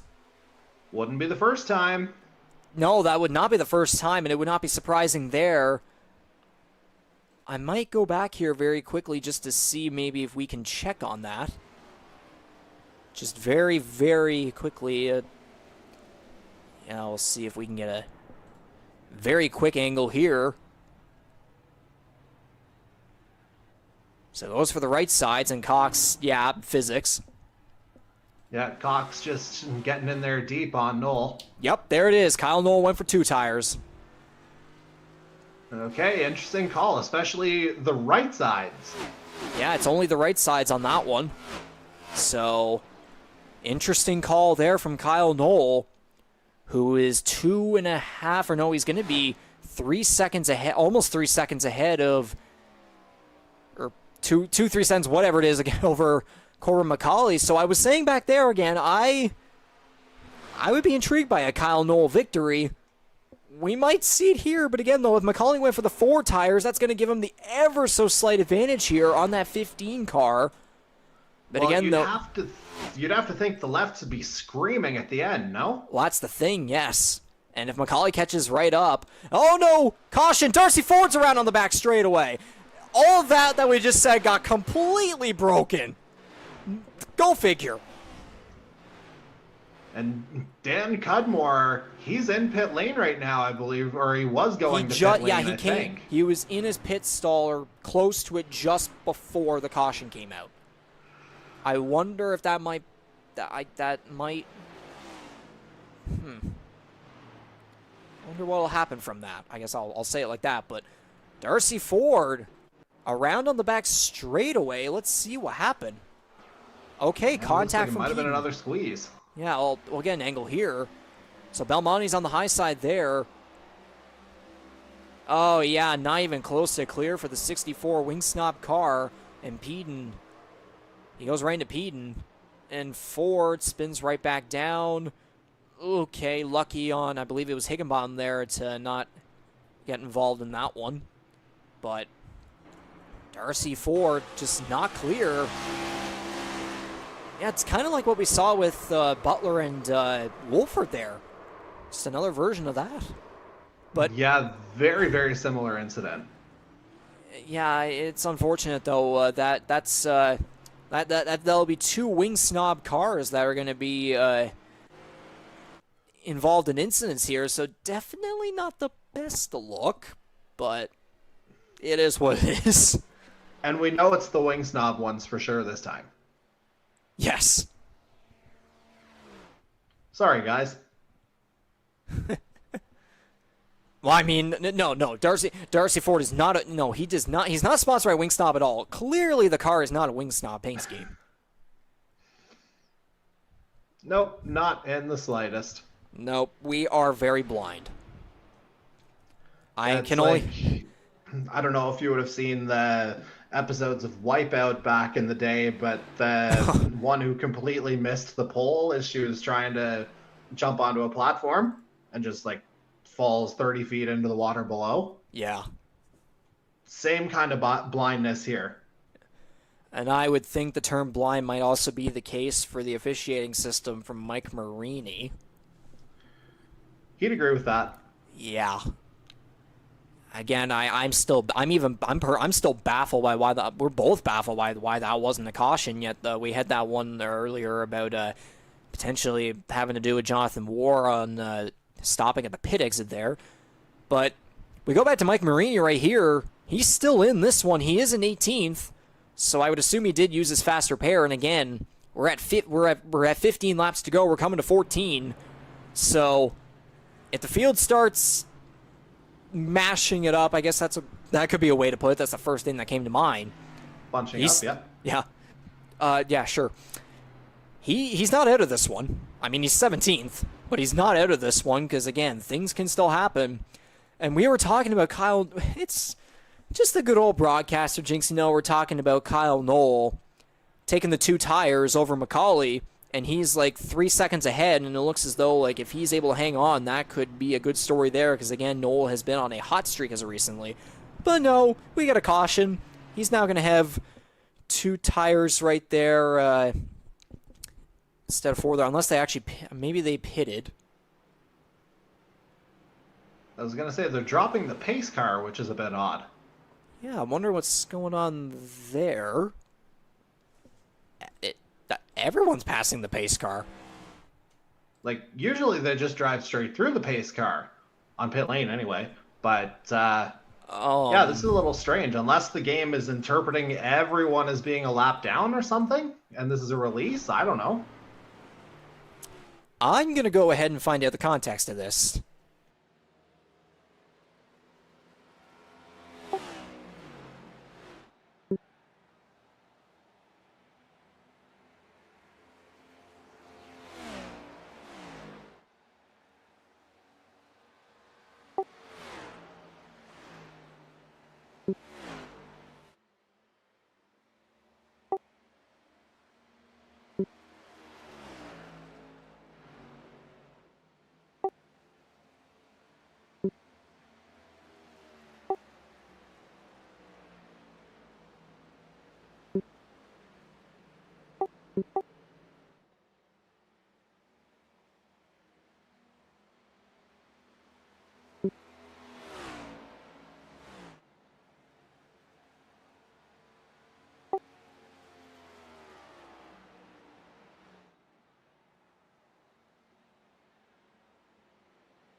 Okay, so a good old iRacing update or something like that. All the drivers were told to pass the pace car. And man, I wanted the pace car to win. And yeah, the green flag has of course been delayed, so I would assume we're probably going to be going green with 10 laps to go. So it's that good old late restart. So good old late restart shenanigans coming up here at Michigan International Speedway. And I was going to make another point here, too. I was talking about Kyle Knoll being up here. Look who's 4th and 5th. I mean, we were looking at Dan Cudmore. He pitted as things went yellow. Indeed he did. So that may have worked an absolute treat for him. But I do wonder if that might be well, the caution did come out, and now they've only been... They've been at pace speed, so I don't know if there would be that like a 0.5% disadvantage, but the only way the way we'll find out is by witnessing this restart here. And again, like, you got a guy like MacAulay who we know how he's been this season. Then you got Kyle Knoll, who has been, I don't know if I would say overdue for a win, but he's been on a hot streak as of recently, that's for sure. To manually double knocking file on the door start, for sure, because it's telling us to start in single file. Okay, I've just been told that they're going to be manually starting double file because they're being told to start single file. I mean, it's ironic how, there's the big giant iRacing Season 3 update today, but they're not going into deployment and like shutting down the service for like maintenance until tomorrow night. So if that's where all the issues are supposed to be fixed, then yeah, this is all great timing. Jordy, what were you going to say? The point I was going to bring up, again, going back to the concept of, being under caution, outside of, everyone being instructed to pass the pace car for some unexplained reason, this could be giving a little bit of relief to that left side of Kyle Knoll, because, again, he only changed the right side tires his last time in. So, yeah. 9 laps, maybe they can hold on, just get that little bit of extra grip. might just be able to hold on to this, but it is going to be an absolute Don't dogfight say anything until we find out here.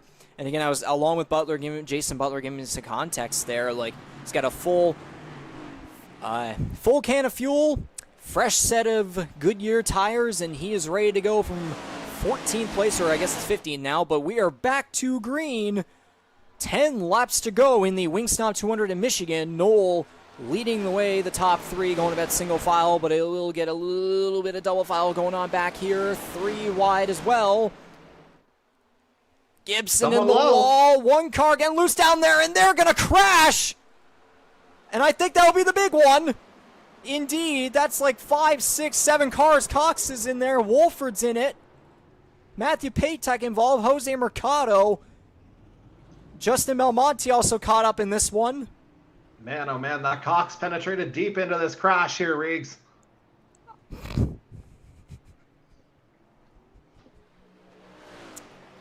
Mark Cox. No comment. Mark Cox. Yeah, I remember the special event. Yeah, I remember last week's special event thing where you were showing me what happened with the 2021 All-Star race. Oh, I've been trying to think of something for like 2 stages here. Okay. Yeah. So that was no accident. But yeah, too much was happening there to really get the proper words out to have a full-on reaction there, but we're going to go back and check out what the heck just happened. So we will get a chopper, or with the blimp view makes it. I'm going to go with the chopper on this one. I was going to say, I think any view will catch something. Yeah, any view, I guess. So Gibson up into the wall. Mercado goes all the way down. Then nowhere to go on that one. And then they all just crash down the back straightaway. But what happened here was actually contact with Hurdle, I believe. Okay, yeah, just nowhere to go for a Hurdle. Couldn't really get on the brakes there, and then just calamity on the back straightaway. I would think the cockpit view might be interesting on this one for Hurdle.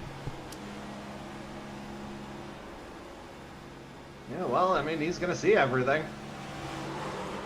Yeah, maybe a little bit of contact with Gibson, a squeeze there with Patak, and yeah, that ain't the way you want to be facing.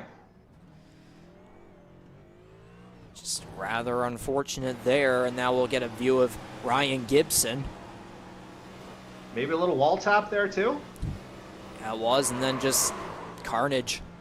Or no, Gibson actually was able to keep it going. And there's Cox and Wolford, of course.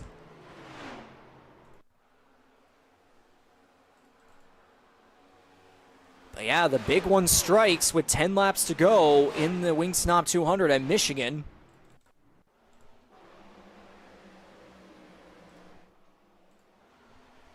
And again, this is maybe giving a chance for Kyle Knoll to nurse that left side a little bit here. Indeed so, and I want to see if we can maybe get some... see if we can get some good avoidance guys here. A little bit of Higginbottom. I don't know about Ireland, but doesn't look like anyone had too much great avoidance. But yeah, Cox and Wolford had that go on back there, of course. But now we're going to get back right here to the pack. And now pretty much everyone that was able to get away from this one, at least that was in front of everybody, Noel, McCauley, Magrum, and Daniel Cudmore. Right family. Yeah, right family, but not the right first name. Yeah. Right first letter. Yeah, that too. And second letter. Yes. Yeah, so again, yeah, Daniel Cudmore was able to get lucky on that one and stay ahead in front of everyone. Ryan Gibson, though, still in 5th place despite what happened there. 15-car wins, Regan. Can you make sure to message him? Yeah, as we say, he was able to, outside of that wall tap, he got away fairly unscathed. And, you know, running in the top 5, he could well be a factor at the end of this. I said it earlier, and again, a past winner at Michigan. He's comfortable here. Do not count the 23 out by any means.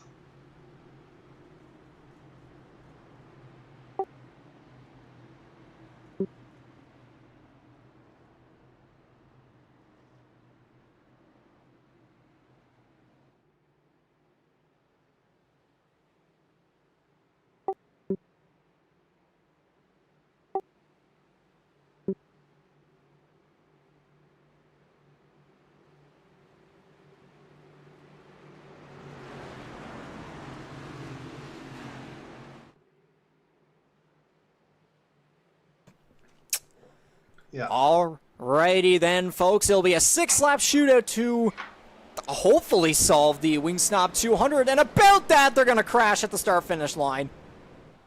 Yeah, they're off. No, they're not.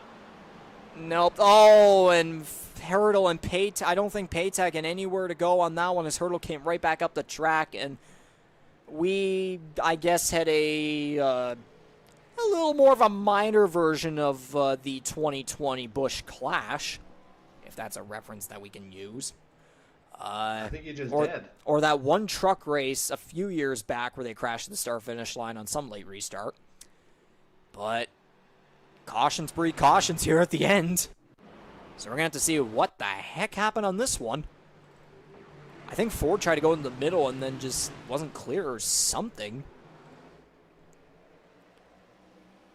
Okay, Mercado and him got together there.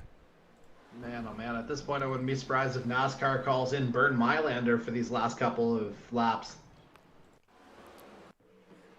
So we'll get this one more time very quickly here. I mean, yeah, Ford, yeah, they kind of,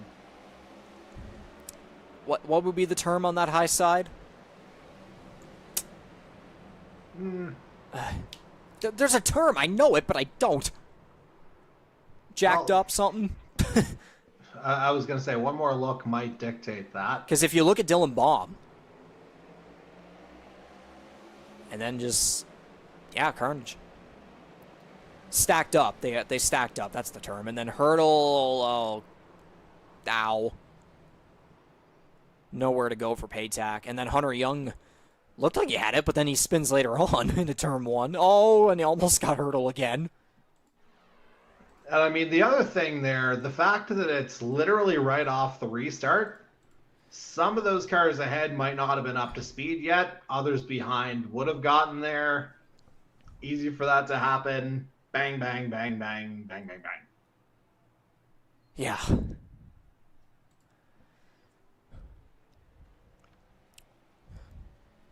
Well, if I'm looking at the top 10 here, of course, Noel, MacAulay, Magrum there, and then Daniel Cudmore. I almost said it again. Daniel Cudmore falls from 4th to 6th on that restart. Jason Butler has made his way up from 14th to 7th. Dylan Baum 8th, Jonathan Pete 9th, and look at that. Mike Marini finding some redemption after the caution that never happened.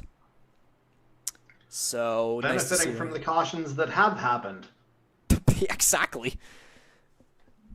Yeah, it's just been a lot of jostling between everyone here. Like it's been a lot of different drivers going back and forth in all these different positions. But at the end here, like again, MacAulay's been staying up at the front, other than maybe the end of stage 1, of course. But he's been the one guy that's consistently been up front. But now he's been challenged by a guy who, again, Kyle Noel didn't set a lap during qualifying. And he slowly made his way up through the field. Now he's here in first place looking for his first career victory.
So as the cars roll down the back straightaway, we are going to be going to green with 2 laps to go in the Wing Snob 200 at Michigan International Speedway.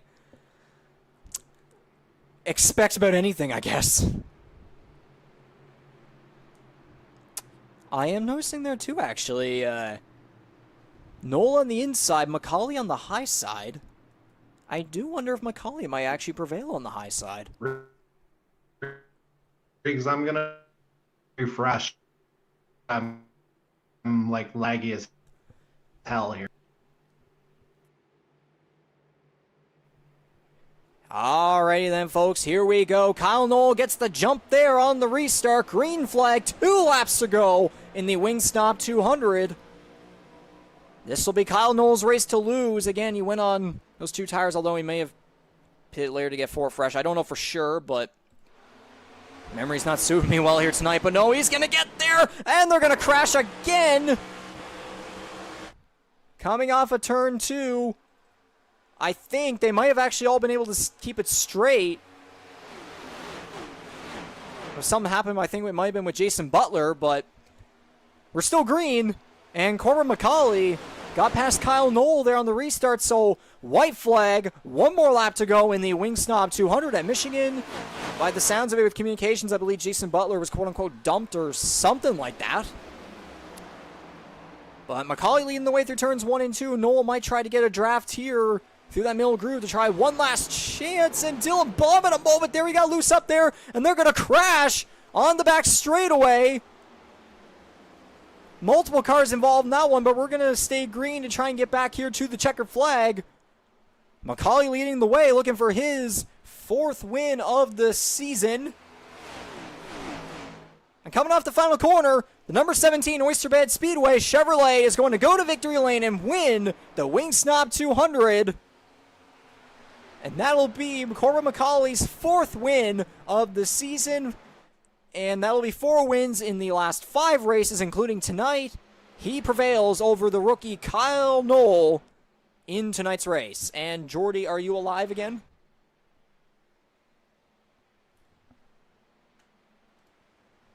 He is not. We have lost Jordy. I believe he was going through some technical difficulties there, unfortunately. But yes, that does it right there. And I'm going to very, very quickly go into a loop right here just to make sure some very quick things here.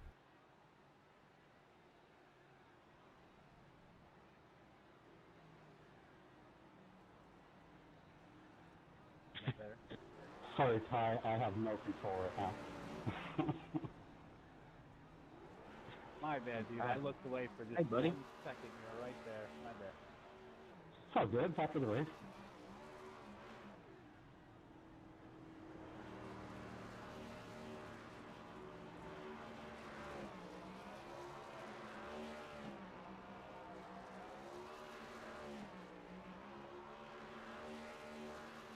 All right, then we'll get back here. I was just trying to communicate, make sure things were all good right there. But you can see Corbin MacAulay celebrating.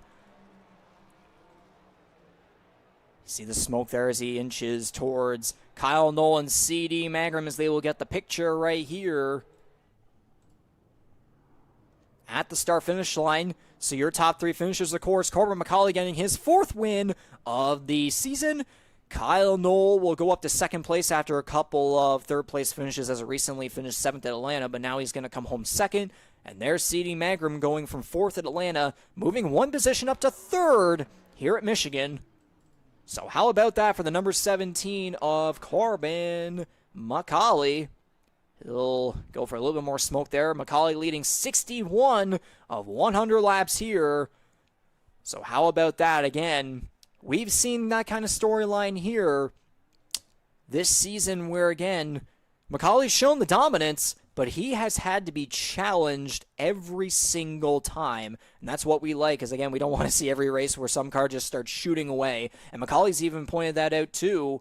He loves being challenged because that is what improves him. I mean, that's pretty much the thing with every single driver anyways. So, but, yeah, so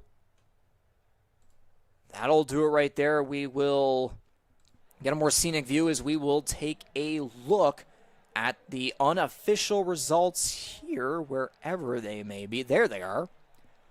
So, to wrap things up here, we will get the unofficial results, and we'll eventually get a post-race interview for the 4th time with Corbin MacAulay, of course. But here are your unofficial results. The number 17 of Corbin MacAulay scoring the win, obviously. There's Kyle Knoll and C.D. Magram Rounding at the podium, you got the number 13 of Jared Ireland there in fourth place in his number 13, rebounding after stuff went on in Atlanta. There's the number 23 of Ryan Gibson, the 2020 Michigan race winner, coming up with the top 5. Not too shabby there. There's defending series champion Ty Higginbottom there in 6th place in his number 97.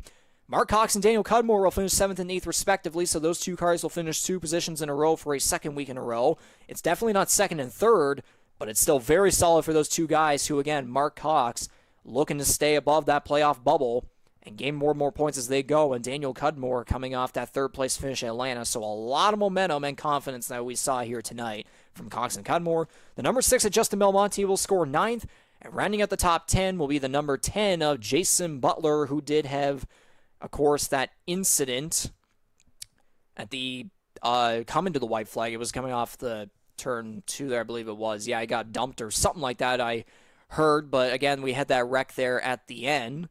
So there's that. And as we increase the field here, just falling short of a top 10 will be the number 33 of Jonathan Beaton. Mike Marini will finish 12th. Michael Wolford 13th. Dylan Baum 14th. Darcy Ford in 15th. That'll be the Ford is the final car on the lead lap.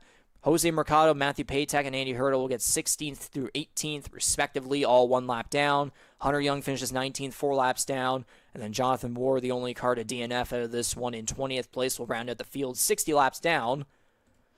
So, in that case, that's not it for the live production just yet. We got to get to the post-race interview and get some quotes here out of the number 17 of Corbin MacAulay. So don't go away, folks. We still have that to get done, so we will go into a loop here very quickly. Stay tuned. Don't go away. We still got more to go to conclude tonight's live production.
Alrighty then, folks, we are back at it here for the post-race interview for the Wing Snob 200 here at Michigan International Speedway. And, of course, for the fourth time this season, go figure, it's number 17 Oysterbed Speedway Chevrolet of Corbin MacAulay visiting Victory Lane.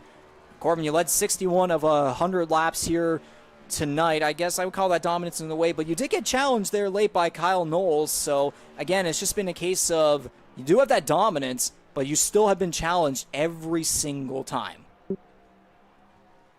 That one felt good. It was a weird race, to say the least. A lot of, it's this first day for an iRacing build. New update came out today. It was a rather large one as well, but it seemed to have screwed some things up when it comes to race control. But hopefully they get that fixed, and it feels good to be back in Victory Lane.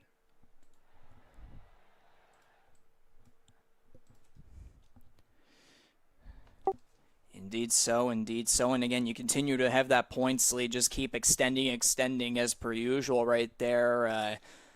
Would you say you would be comfortable at this point with that, or do you really just not really want to have that attitude? Because again, though, we still have to get to the playoff. Like we have the second half of the regular season to go through, but we again still have the playoffs to go through, which is going to reset a bunch of stuff and all that. So, give me your thoughts on that.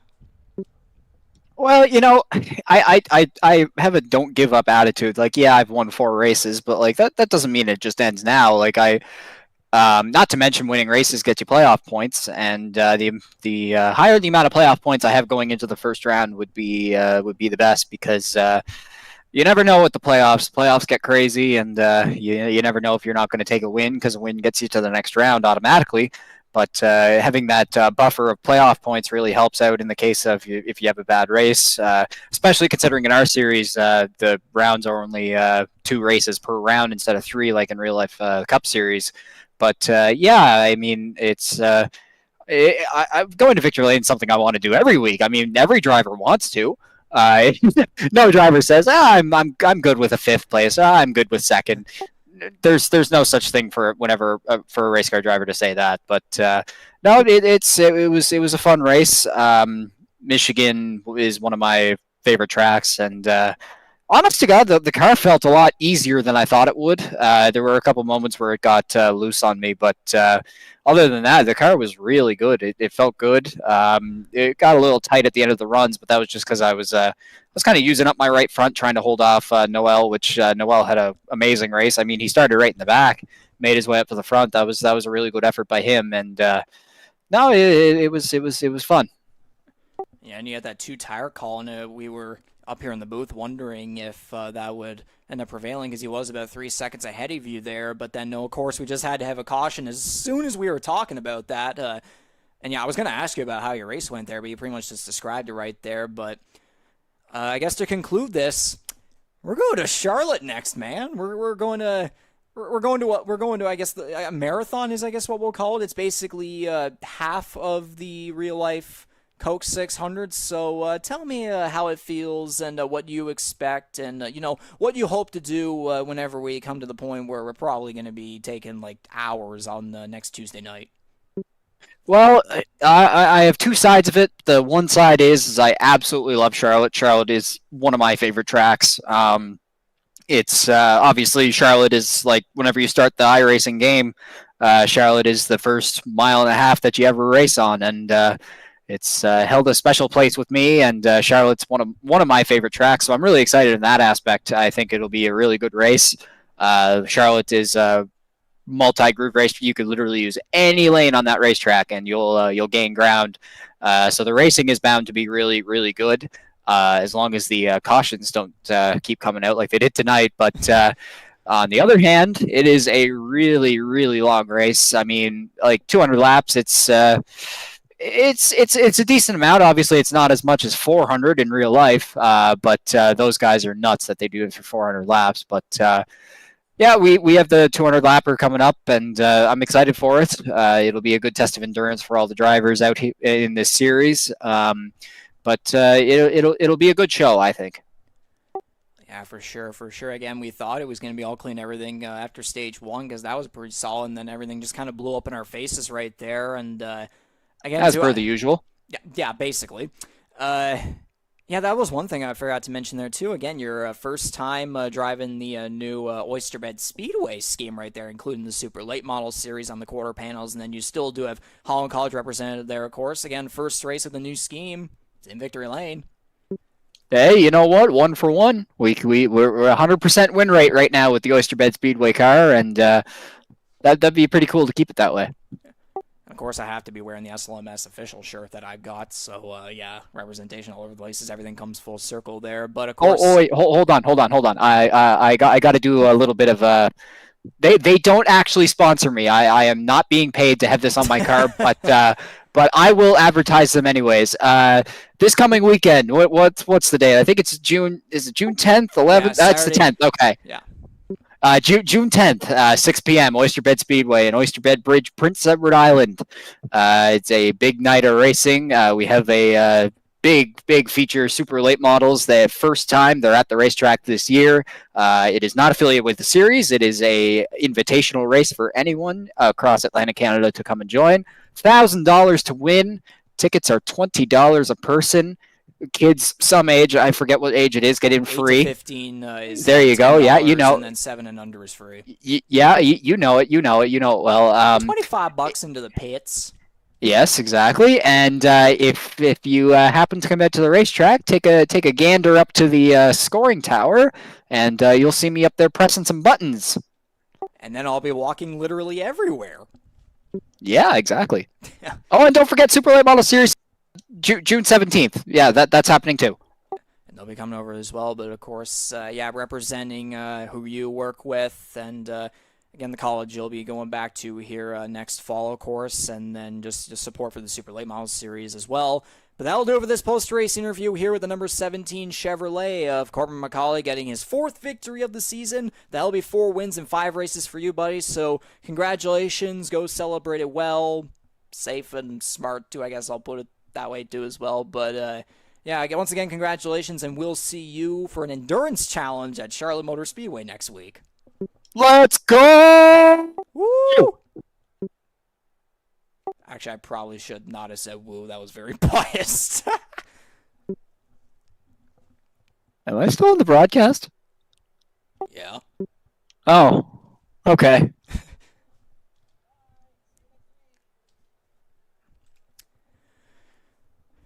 But yes, folks, that does it for this post-race interview, and I want to maybe see if I can catch one last thing here, although it's probably going to take me absolutely forever. Because there was that wreck on the last lap that we did see, and I want to see if we can try and rewind all the way back to what happened there, because we did kind of miss it. And maybe even try to get what happened with Jason Butler there, of course. This might take absolutely forever, but maybe that's why the add bookmark option is there. But again, you learn as you go. So we'll see if we can have cars moving. Again, there was that last lap incident, which was pretty much a second big one after that one that we had with 10 laps to go. Yeah, this is definitely going to be taking forever. But I don't want to miss out on it. I want to at least have it on the broadcast somehow if we can. All right, there he goes. He's moving. This does not look like a professional broadcast whatsoever, but I want to go back and be able to catch it because we didn't fully catch it. I want to get the replay if possible here. So we will start off by going back to what happened here to Jason Butler.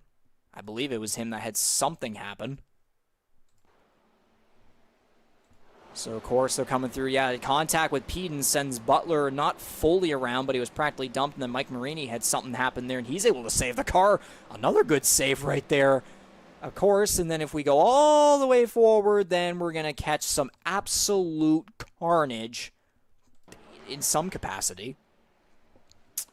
All right, so yeah, Dylan Baum got loose all the way up, and then nowhere to go for everyone else right there in the midst of that. And then there they all go. So about 4 or 5 cars definitely collected in that one for sure. Try to catch a couple more angles of this one, of course.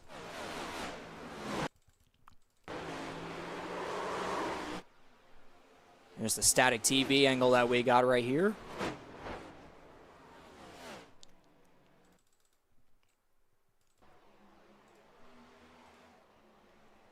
But yeah, Dylan Baum, Jose Mercado, Justin Belmonte, Michael Wolford involved. Darcy Ford gets hit hard down here.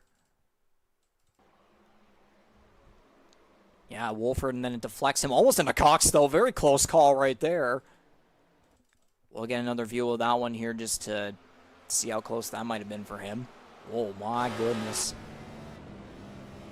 Yeah, the rear chase camera would make sense in this case. Not too close, but that definitely was something there. But thus, in that case, that is going to do it here for tonight's live production of Canadian Motorsports Network NASCAR Series racing action. So we thank you very much for tuning in into the Wing Snob 200 at Michigan International Speedway.